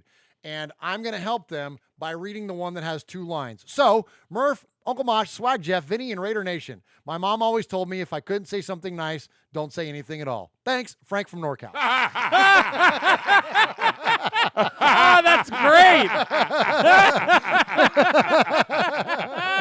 That's awesome. So there you go. So there's my contribution to the email segment today. Thank you so much, Murph. You're very welcome, and thank you, Frank from NorCal. All right, do you guys want to trade blows tonight? Mosh, you want to start? Mosh, you started off, Mosh. All right, then let's Swaggo. Go ahead and kick us off. You've got yours there. Okay, bro. I'm good. Okay. So, Murf, Mosh, little Murf, 2-syllable Jeff, Q-Dog, Maiden Man, Vinny, and Nation. Man, what a couple of weeks, huh? We went for a 3-game winning streak to 2 consecutive losses, and bad losses at that. I almost did not get to send this email as I had to get a chest x-ray. The x-ray showed I got a broken heart. The past 2 games were really bad, but last week's loss to the Chiefs was an absolute heartbreaker. Now, I always watch each week when the Murph's Fan Cave has their episodes, though maybe not always live, and I listen to Rico's take on the fans rushing to judgment of Carr. Then I watched Mondays with Mikey and Murph, and I heard what Murph said in regards to Carr. At risk of Rico's ire of the same, some of the nation's hatred, I've been looking cautiously at Carr since 2017. Nothing I can say will or should sway any fan from their position. So I sent some information. Now, I know that you do not do math, but are okay with numbers. So here are a few quarterbacks from around the league's records. Why does he got to put this guy first? Ryan Tannehill. I know, right? 47-47 career. Andy Dalton. 69-58-2 career. Joe Flacco. 98. Joe Flunko. Joe Flunko? Wait a minute. You thought I was going there. Oh, didn't you? Joe Fallow? on one of our text messages, Mosh, one night he was. I had partaken a little bit. And you started. Joe Fardo? Oh my gosh! Do you Joe. have that? Oh my gosh, I it's went amazing. crazy. There were some K's used. Yeah. 98-73. Ryan Fitzpatrick, 53-81. Marcus, 29-32. Cousins, 42-40-2. So here's my quick question. Okay. Andy Dalton and Cousins both have 2 ties. Was it against each other? That's a good question. I don't think so. No, I feel like it was Cleveland. I feel like Cincinnati and Cleveland tied, or Pittsburgh. It was like a division thing. Okay. Yeah. Bortles, 24-49 career. Winston, 26-40 career. Derek, 38. Now, every quarterback above, with the exception of Carr, okay, has either been released, traded, or benched. The reasons are simple. They are all not just producing at a level the NFL team would expect. Other teams have seen the QBs struggle and have moved on in one way or another. I see no reason why Carr should be given any exception. $22.5 million. He just has not gotten it done. Good quarterbacks with lack of team talent can carry a team to 7-9 or 9-7, 9-7, 9-7. Q-Dog. Average ones with lack of team talent got the above-mentioned records. Early in the season, just like last year, he was not extending plays, throwing with anticipation, or throwing guys open. Then he started doing that for several weeks in a row, and the offense was producing. Now it seems we are back to square one. This is why I was upset when they traded old number 89. It was not 89's fault. He would go games without catches. Carr just was not looking downfield. See, I don't believe all that. I wouldn't buy that. Anyway. Losing me a little bit there, yeah. See Tyrell Williams this year. It is the exact same scenario. A few drops, but outside that, no targets. When the play breaks down, he grasses, passes, or throws away. He is not willing to adjust when the play is not there consistently. 2 games, guys. Years go by. Wow. All of a sudden, I became you, Swag. Years ago, back in 1997 or earlier, the Raiders brought in Jeff George. I was excited as this guy was an early draft pick of the Colts. Then after Gruden got there, he got rid of him with a journeyman QB by the name of, all of you, Gannon. Yeah. Gannon did not always do what the coaches wanted, and he produced as did our beloved Raiders. That is exactly what Carr is missing, the ability to actually play the game and adjust when needed. The will to keep the play alive, and his teammates did not look happy in the Chiefs' loss. Anyway, sorry for the long email and the questioning nature of our QB, even at Rico's ire. Nice. I would hope to be live in the chat this Wednesday. Thanks as always, and love to hear your thoughts. Jesse in Kentucky, a.k.a. The Refrigerator Raider. Nice. Good job, Jesse. Appreciate the emails there, as always, at his show at RaidersFanRadio.com. And, yeah, Jesse is in the chat. And speaking of the chat, Swaggo, before that email, shout him out. Yeah, we got Aaron the Q-Dog Raider. It is what it is. Doug Thomas, Raider Born Rico, Eye Patch, Ron the Mater Raider, Sugar Shane, Kevin the Raider Nerd, Mike Lee, Darth Vader Raider, the Big Easy, Pirate 1975. And speaking of Pirate 1975, I have an email. Hey, all right. And we're going to try to read this without stumbling through. So steps for the Raiders. Wow. Good start. You're off to a hot start there, Swaggo. Yeah, good start. Yeah. So steps the Raiders need to make things Slow down. right. You're killing me. I was off to a good start. No, just take a breath. Hang on a second, John. Okay, let me go ahead. This is riveting. Okay. Steps the Raiders need There to you make go. to make things right immediately. Let's give Jeff some words of affirmation, Mosh. Oh, that was so nice, Jeffrey. Thank you. look One very- sentence in. You I'm look killing it. really good. And That- you're all white. I really do. That white jersey is slimming. Why's he got to go there? Why does he always got to go there? Don't act like you didn't do it about 30 minutes ago. Yeah, but I'm one of your people. Well, How yeah. come you're not giving him yeah. I can do that. How come you're not giving him a bad time by wearing his hat backwards? Are you playing catcher next week, Jeff? Earlier before I got here. Anyway, here we go. You're killing me. You're freaking killing me. Steps the Raiders need to make things right immediately. Number 1, fire Jon Gruden and his entire staff. Oh, yeah. Number 2, that'll work. trade Derek Carr to the Dolphins for the number 1 overall pick. There you go. Number 3, offer Antonio Brown $200 million guaranteed to come back. Nice. Number 4, get Khalil Mack back. Yes. Number 5, offer Colin Kaepernick the starting quarterback position. Yeah. I actually read all of these in various chats on Sunday. Oh, my gosh. Really? Yes, fire everyone immediately. Start over again. I mean, Carr has obviously no excuses to keep his job since we acquired the future Hall of Famer, Tyrell Williams. Just blow it all up, sell the stadium in Vegas, and join the XFL.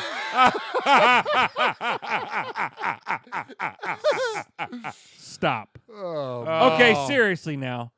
I'm sitting there Sunday watching us get shellacked, thinking we fans are asking way too much of this team. We have gotten thrown into the lion cage Sunday wearing only a loincloth with a stick off a dead tree. Sure, I too was hoping to see Murf finally rap, but I knew after that second interception, we weren't being played with like a cat plays with a doom mouse. The Chiefs weren't playing hard, they were just having fun. Maybe we got a lot of young fans or just fans void of brain matter, but I remember a time where you didn't even want to watch. You watched this team through your hand, and that's all you had to do. And that's after you chewed all your fingernails off. Yeah. Truth is, we're still a much improved team from that time. Yep. We're 6 and true. 6. The Chiefs game was not our Super Bowl. If you make it to the Super Bowl, it means you're evenly matched with another good team. We have no business being in the top 1 to 4 playoff spots. The Chiefs game was a complete team facing a halfway there team. Now, to all the Carr haters and Gruden firers, we're still rebuilding. Yeah. To the fans who still want to get crushed on national TV again and fire everyone the next day, the upcoming game is your Super Bowl. Beat the Titans and finish better than the Steelers, and you can watch us limp into the playoffs as a 6th seed.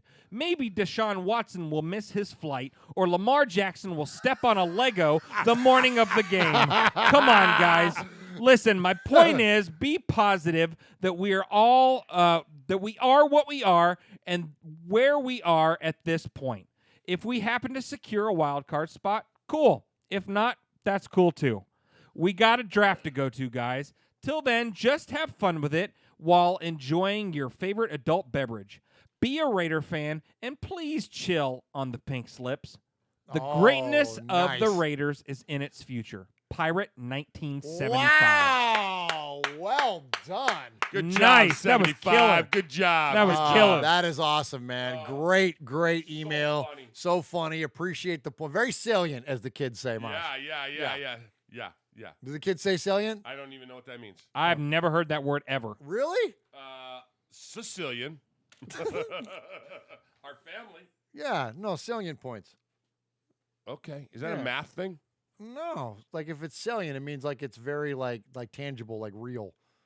Yeah. So we got another email. Guys are killing me. Evening, fellas. Before I say my piece this week, I'd like to add my condolences to George Atkinson and family after their terrible news. It puts everything I'm about to write into perspective. Best wishes to all concerned. Thank you for that. Okay, on to last Sunday. I'd like to make it clear that I stand shoulder to shoulder with Uncle Mosh in our hatred of all things KC. From their plastic attempt at fandom to their smug-looking muppet of a quarterback, all of which makes last Sunday even harder to take. That said, let's be honest. They're a well-coached, good football team, and anybody that wants to compete against them has to be on it from kickoff to that final tick on the clock. We're our own worst enemy at this minute, from penalties to the lack of gameplay flexibility. You can't beat the opposition if you keep beating yourselves. Our scheme works well. Wait a minute. Wait, what just happened? The chat room and you and me just equally went, hey now. Swaggo's sitting over there confused, but yeah, okay. Our scheme works well if we start games positively, but we can't get our rhythm. It's predictable and doesn't cause the opposition enough headaches. There has to be a plan B. Sunday was really disappointing. Our hopes have been lifted despite the Jets game, and there was a chance for us. There's a way to lose games and still be positive at that, and that certainly wasn't it. Which brings me to DC. I read and heard a lot of negative comments over the last few days, and it's getting harder to defend him from a lot of that criticism. He has to start taking more responsibility and stop hiding behind others. He's a 6-year veteran now, and we know how tough it's been for him with all the changes in personnel. But that's not what's causing his issues at this precise moment. He looks devoid of confidence when we need him to be there, to be the hero. He looks nervous and frantic at times. The young guys are looking at him to be the leader, and he's not living up to that. Murph, you called it 100% on Monday night. He's the perfect company man at present, and we need him to be more of a maverick. He needs to wake up to the fact that he's fighting for his place now, and for one hope he does not be. And I, for one, hope he does not, because I don't want to see him run out of town. I have a question for you guys. Okay. Just supposing we get to the end of the year and Coach Gruden and Mike Mayock decide we're going into the draft or we're going to trade for a QB.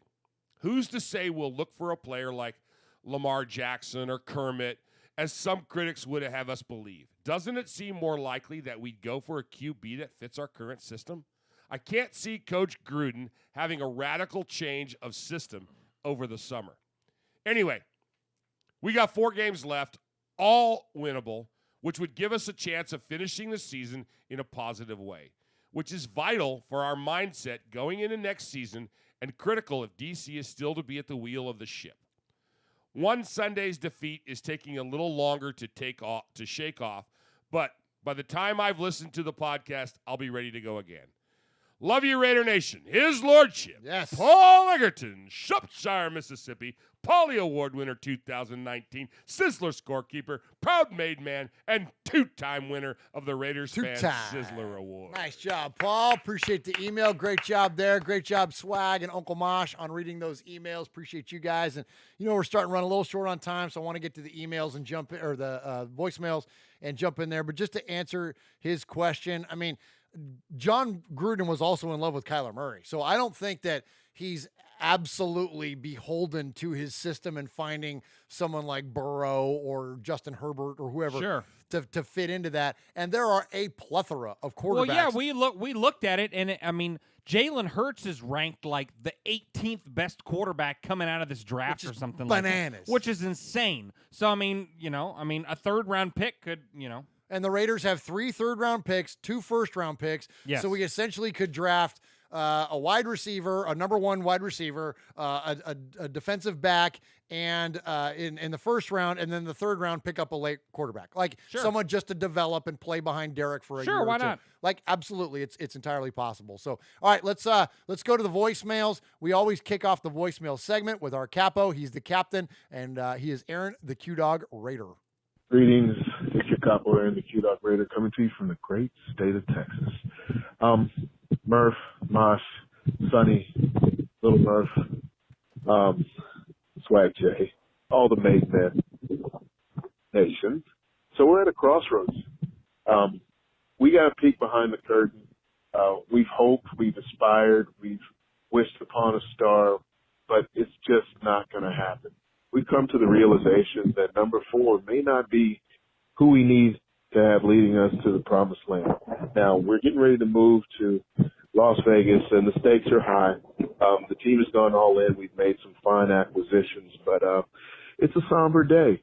How many games do we have to sit here and watch? And I am a Carr fan, but I am a realist. And more importantly, I'm a Raider fan. We belong to the greatest fan base for the greatest team in the history of modern sports. Come on. We have the best fan base, the most loyal fan base, who get the least run emotional return on our investment.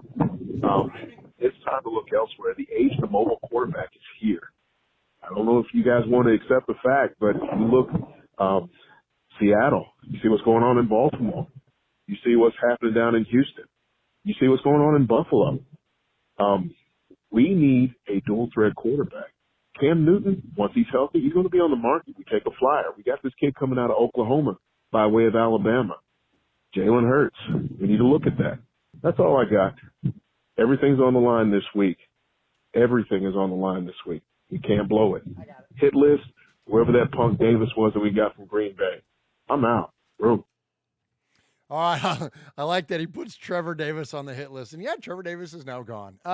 Man, on that 4th and 1. Oh, how did he miss that hole? How do you miss that hole? Who's the guy? Trent Richardson?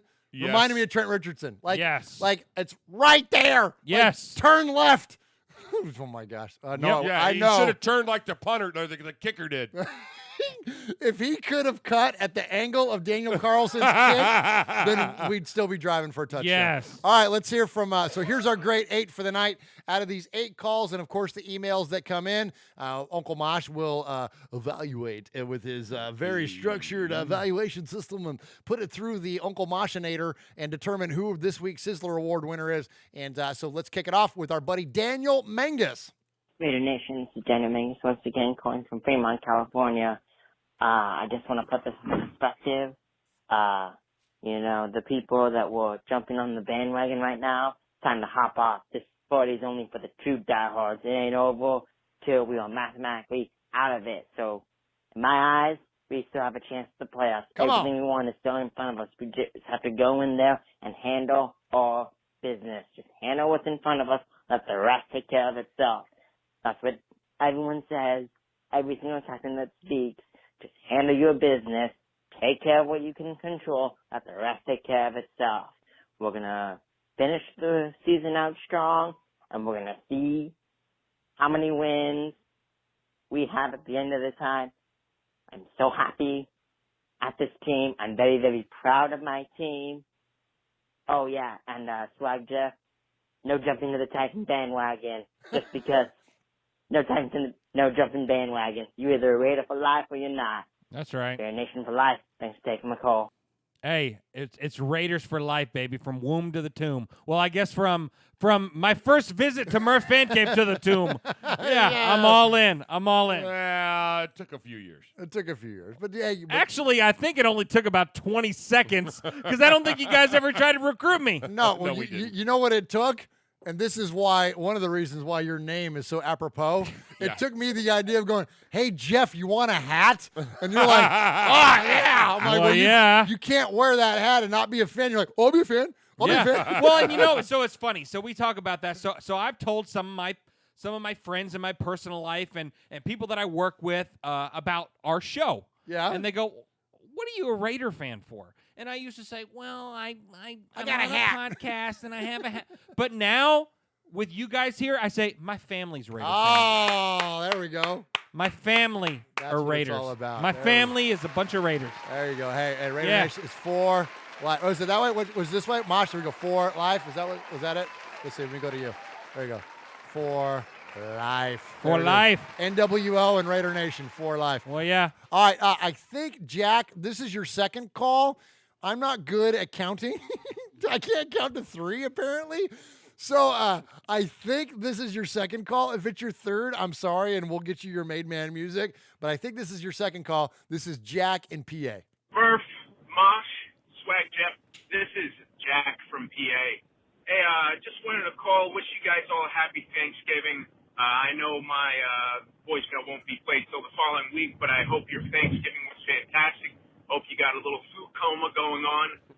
Hope you didn't do. All right, wait a minute. Let's address the food coma that went on at your house, Uncle Mosh, on the Thursday. Like, I remember watching Josh Allen and going, man, this is a really fun football game to watch. Falling asleep for that chick that had the lampshade on her head. Yeah. And then waking up to watch him win the game. That was amazing. Yeah, you at one point got off the couch and went and got a sandwich and never knew you did that. And you weren't drinking. No, I wasn't. I think that was the only time I ever made a deviled egg sandwich in my life, and it was glorious. I don't remember it, but it was amazing. I dreamt about it later. All right, here we go. Go too crazy on Black Friday and do all your crazy shopping then. But I just wanted to say that I'm looking forward to the Chiefs game on Sunday. I don't know why, but I have a good feeling about it. I think Josh Jacobs is going to go off. I think he's going to get 100+ yards. He's going to reach his 1,000-yard rookie record season. 3 times. I think we're going to take the win, believe it or not. But we shall see. Also, I wanted to give a shout-out to Chuck from the New Jersey chapter of the Black Hole. He hooked me up with a couple tickets a couple discounted tickets to the Jets-Raiders game. Unfortunately, the Raiders got clobbered, and it was a tough loss. But there was one positive in this whole game. One being Max Crosby. He's been just doing solid for the past 6-7 weeks. I have great great aspirations for this guy. But one other thing, so we were sitting up in like section 330 something, and there were a ton of Raiders fans in the section that we were at. And right before the game started, or about maybe 20 minutes after the game started, we saw this Patrick Mahomes guy with his jersey on walking up the stairs, and the guy was harassing the whole Raiders section, throwing his arm out and whatnot. And it was a little wet out there. It was raining pretty much the whole time the Raiders were playing, and especially shortly after the game started, it was raining. Well, this guy's walking up the stairs, and whoop! Oh, he trips falling up the stairs, and our whole section of Raiders fans were just harassing him and belittling him for being such an idiot. Well, that's what you get for being a Chiefs fan, and even more so a Patrick Mahomes fan. Mr. What is that? What's the frog guy's name? I don't even know the frog guy's name from It doesn't matter. the Sesame Street. It doesn't matter Kermit. what Yeah, your there name we is. go. Kermit. Little Kermit man. But yeah, that was, I thought that was, it cracked me up. Anyhow, again, I hope you guys have a great Thanksgiving. Hope we see our Raiders get that W on Sunday. All right, I will talk to you guys later. Have a good one. Bye. All right, good stuff there. We appreciate you, Jack in PA. And I love that story about the Chiefs fan falling upstairs, because that's a challenge in itself. And the fact that he's wearing a Patrick Mahomes jersey, I'm throwing out a challenge. Try to spot a Chiefs fan out there that's not wearing a Patrick Mahomes jersey. Send us a picture. Like, for real. Because Otis Taylor, Lenny Dawson, Derek Thomas, and, Tony Gonzalez, apparently these guys didn't exist, because apparently Chiefs fans only acknowledge Right. Patrick Mahomes, Yeah. which means you've been a Chiefs fan for about 8 minutes. So congratulations to you guys. All right, next up, let's hear from Sugar Shane. Good evening, gentlemen. This is Sugar Shane calling from the great state of Texas. I just want to let you guys know I'm still alive after that game. That was a real stinker. I was looking in the group text, or our group message, that I think the consensus is that maybe we should get rid of Carr. I just think if all the signs point to it, I think that's what we might do. I said this in the group that I feel as fans we're loyal to a fault, that we grew up with this team. We've been this loyal with the team. It's something that's been so time consuming, and has brought us so many memories, and has brought us so many heartbreaks and tons of emotion. If Mike Mayock and Gruden know what they're doing, if they want to succeed, I think it's time to move on. As much as I hate saying it, it pains me to say that, because I like Carr. I do. He's a good guy. I think the ship has sailed on this pirate. We're forcing him to walk the plank, proverbial plank. So anyways, fellas, have a good night. Shouts out to the chat room, and everybody listening on the download. So, all right, Swag Jeff, Uncle Mosh, and Murph. I appreciate it. Go Raiders. Go Raiders. Go Raiders. Appreciate you, Sugar Shane. And, we're not entirely sold on the idea of selling out Carr. I think to trade him or to any of that kind of talk, I think that's premature. We hope he's the guy, and hopefully this thing plays out for us well. But, a little competition never hurt anybody. So we'll see if we get to that point. All right, so, hey, someone we hadn't heard from in a long time. One of the Swaggo and I were talking about a pre-show. I feel like he was in the top 10, of first made men. I think it might have even been a shorter list than that. And I'm talking about our buddy in San Diego, and it is Junior in San Diego. Hey, what's up, guys? Junior from San Diego here reporting in. First of all, what has Gruden been saying all the time? We're building this team. We're building this team. So I kind of put that in my mindset every time we lose like this. But first of all, Wizard of Oz, came in with taking the 27 Molina interception away. Come on, what was that about? Anyway, horrible loss, but we're building this team for Vegas, so we just got to sit tight. And, Gruden's gave us a lot of wins at home, pretty much, for the Oakland fans up there.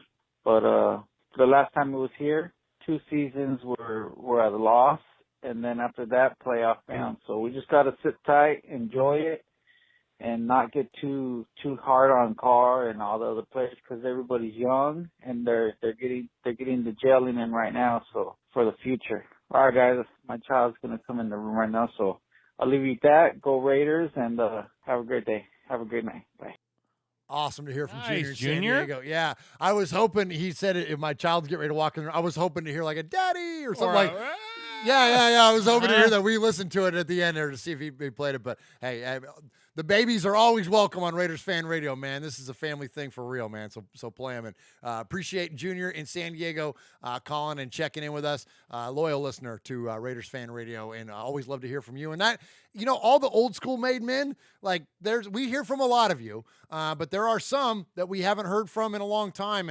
And if you all are still, checking in with us and listening to us, please send us a message now and then, or even just a quick email or message or whatever. And we will definitely acknowledge you on the air, because you all were the ones that really, kind of built this foundation. Absolutely. You know what I mean? So, we love you for it. So, all right, next up, let's hear from our buddy Ruben in Vegas. Hey guys, Ruben in Vegas checking in. Getting caught up on my YouTube stuff. Good to see Murf, you with the Mondays with Mike and Murf back. I don't know how long he has been off, but watching the latest episode, I guess. Hope you guys had a good Thanksgiving, happy holidays and whatnot. Just really quick on the game against the the ketchup and mustard people. We didn't want it, man. I mean, all this cold weather, Derek Carr statistic stuff. I mean, plain and simple, we had a chance to be AFC West, the lead division tie, whatever you want to call it. But we just didn't want it, plain and simple. We got outplayed, and it's sad. But, oh well, on to the next. We got Titans coming up, I believe. One of the last two in Oakland. Hope we get that win, man. But I don't know, Tennessee Titans looking pretty tough, man. Pretty good with that Henry guy. But anyways, win, lose, or tie, Raiders till I die. Happy holidays, guys. Hope we get this win. Ruben, I'm out. Nice. Appreciate it, Ruben. Ruben in Vegas checking in. And yeah, happy holidays back at you. Merry Christmas. Happy Thanksgiving. Hope everybody had an amazing Thanksgiving and such a fun time of year, man. This is like, here in Tennessee where we're at, the weather turns a little cold. The football gets a little more, what's the word I'm looking for, Mosh? Intense. Like, intense, right? Like whether it's college or pro, like yeah. This is just a freaking fantastic time of year. So best to you, Ruben, and you and yours as we celebrate the season coming up.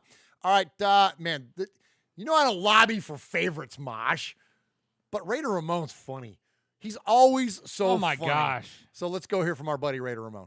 What's good, Raider Fan Radio? Raider Ramon in the building, and I'm feeling myself. Murf, Mosh, Swagzilla, Capo, respect to the family. Man, it's been a rough couple of weeks. First that Jets whooping, now the Chiefs. It hasn't been pretty. The reality of why it hurts, though? Hope. After last season, being in contention for first in our division was bright, super bright. Just to be dimmed by a lackluster execution. I kept it PG for you, Coach. We are predicted to be dead last in the division this year, so, it's not a bad look. As for our QB, I'm a Raider fan. I don't want him to fail. I want him to succeed and smoke these teams. Great QBs make plays, and plays are not being made. When there's nothing there, they make something happen. That's what makes them great. I'm not a stan or a hater. All I want is to just win, baby. So keep your heads up, nation. Stay loyal. It's what we do.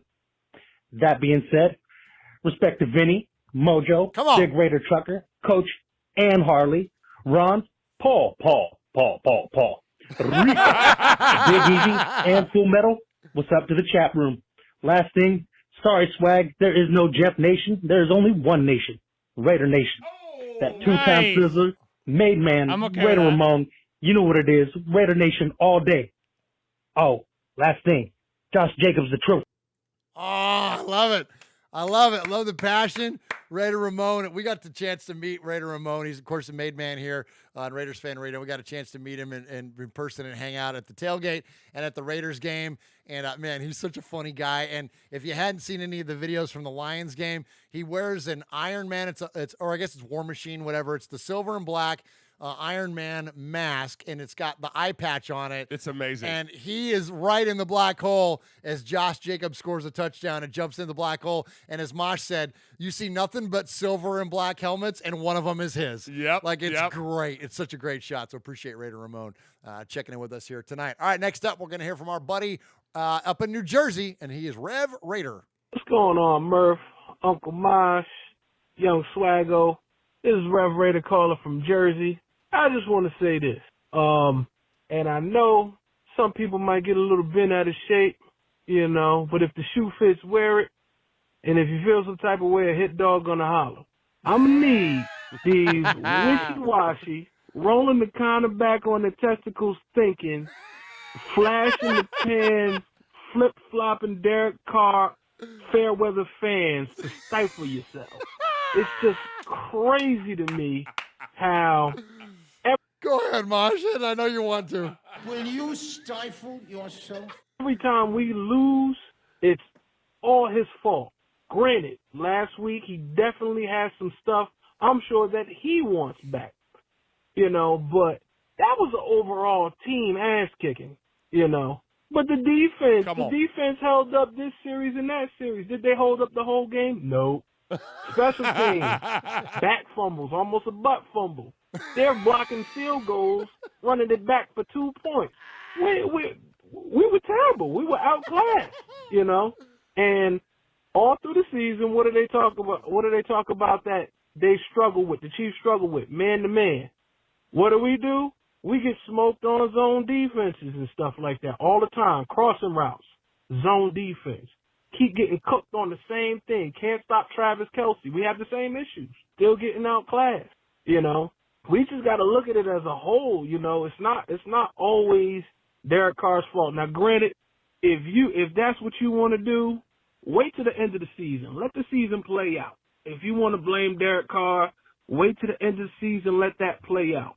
If we need to get another quarterback, not saying that he's Joe Montana or anything, bring somebody in, you know, that'll give him competition just like they did with Steve Young. You know, Maybe he'll rise to the occasion. Maybe we'll have another quarterback, you know. But let the season play out. Relax, man. We have a whole bunch of other fish to fry than just Derek Carr's issues. Wide receivers ain't no dogs. They was real timid out there on Sunday. True. You know, even when he's back there scrambling, nobody could get open. You know, nobody's trying. They're just tipping and tapping with their hands and stuff. BS, man. But that's all I got. Hopefully we do way better next week. You know, I get a little bent out of shape when I hear the Fairweather Friends rock out, but then he's great when we're winning. So that's all I got. Peace. Keep it gangster.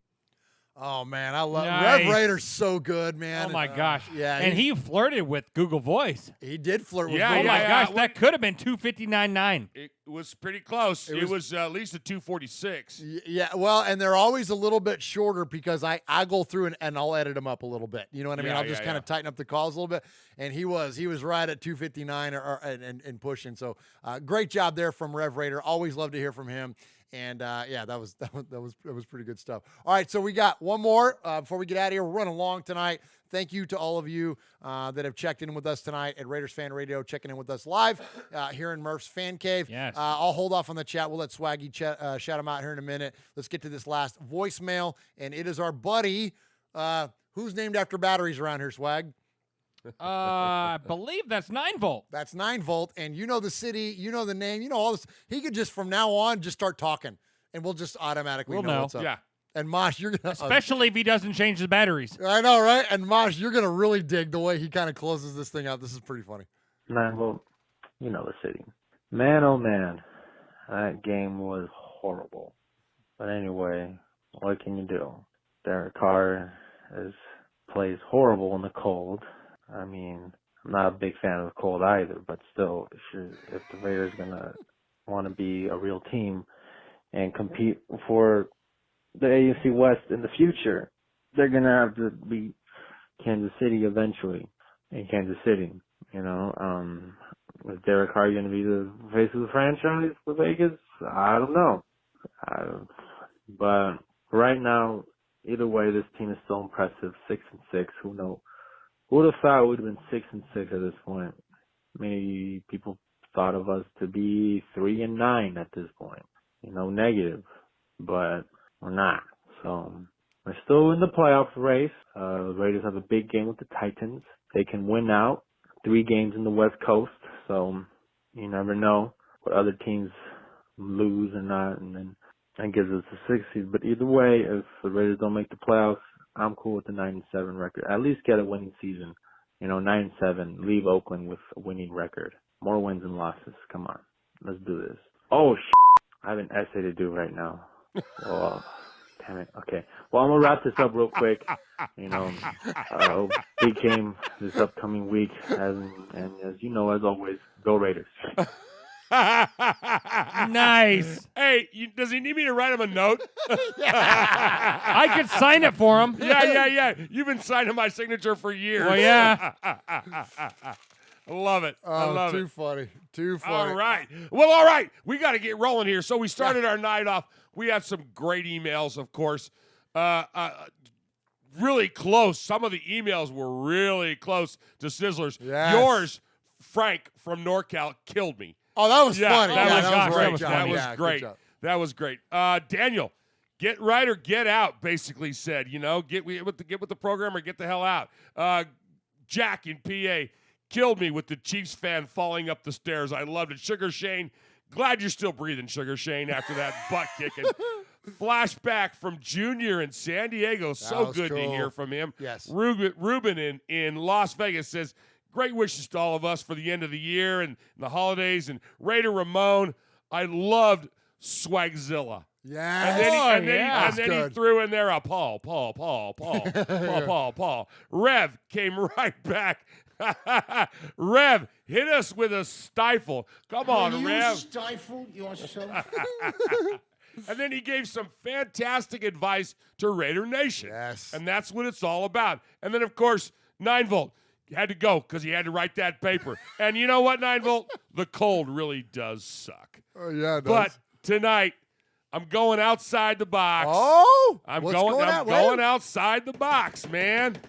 I got to go with an email. And even though Swaggy read it bad, and we hazed you the whole time, you never had a chance going into that, Swag. No, I never do. You never had a chance going into that.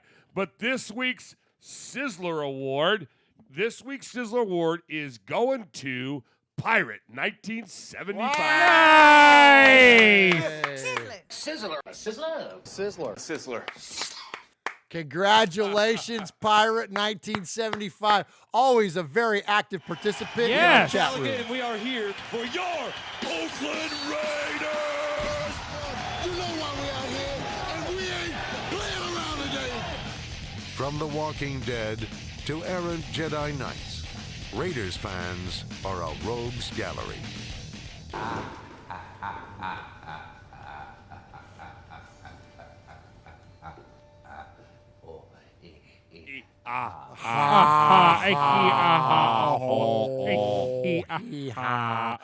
Congratulations to Pirate 1975 on your Sizzler Award. Great job tonight on the emails. Please contact us throughout the course of the week, and you can be part of Raiders Fan Radio. That is show at RaidersFanRadio.com, and that is you can always call us at 909-345-3346, and you can leave your message, and if we play it 3 times, then you will become a made man or a made woman. So appreciate all of you that have joined us tonight for this live episode of Raiders Fan Radio at youtube.com/Murf's Fan Cave. Please subscribe to us on any podcast service. That is Murf's Fan Cave, MURFS Fan Cave, and subscribe to us, and you can find us on any audio show, and you can find this show Mondays with Mikey and Murf. That is the new show, which is Mojo's Pod Show. That is the Fan Club Blitz, and that is Tales from the Nation. And so I'm going to get out of here. I'm going to thank Uncle Mosh. I'm going to thank Young Swaggo, and close this out, fellas. Yeah, so we got everyone in here. We got Doug Thomas. We got Full Metal Mexican, Ron the Mater Raider, Big Easy, Kevin the Raider Nerd, Curtis Flores, Aaron the Q-Dog Raider, Running Bear, Franklin83. We've got the whole gang in here. Thank you so much for being a part of this. You guys in the chat, you make the show what it is. We love you guys. Mosh, take us home, my man. All righty. Well, everybody, thank you for listening. And don't forget to check out our new bro, the Mojo. Yeah. We appreciate everybody tuning in tonight. It was Murf and little Swaggy J, and you got your old Uncle Mosh here. You've been listening to Raiders Fan Radio, where we take a lighter side journey into the dark side. Don't forget, what happens in Vegas started in Oakland. Bye, YouTube.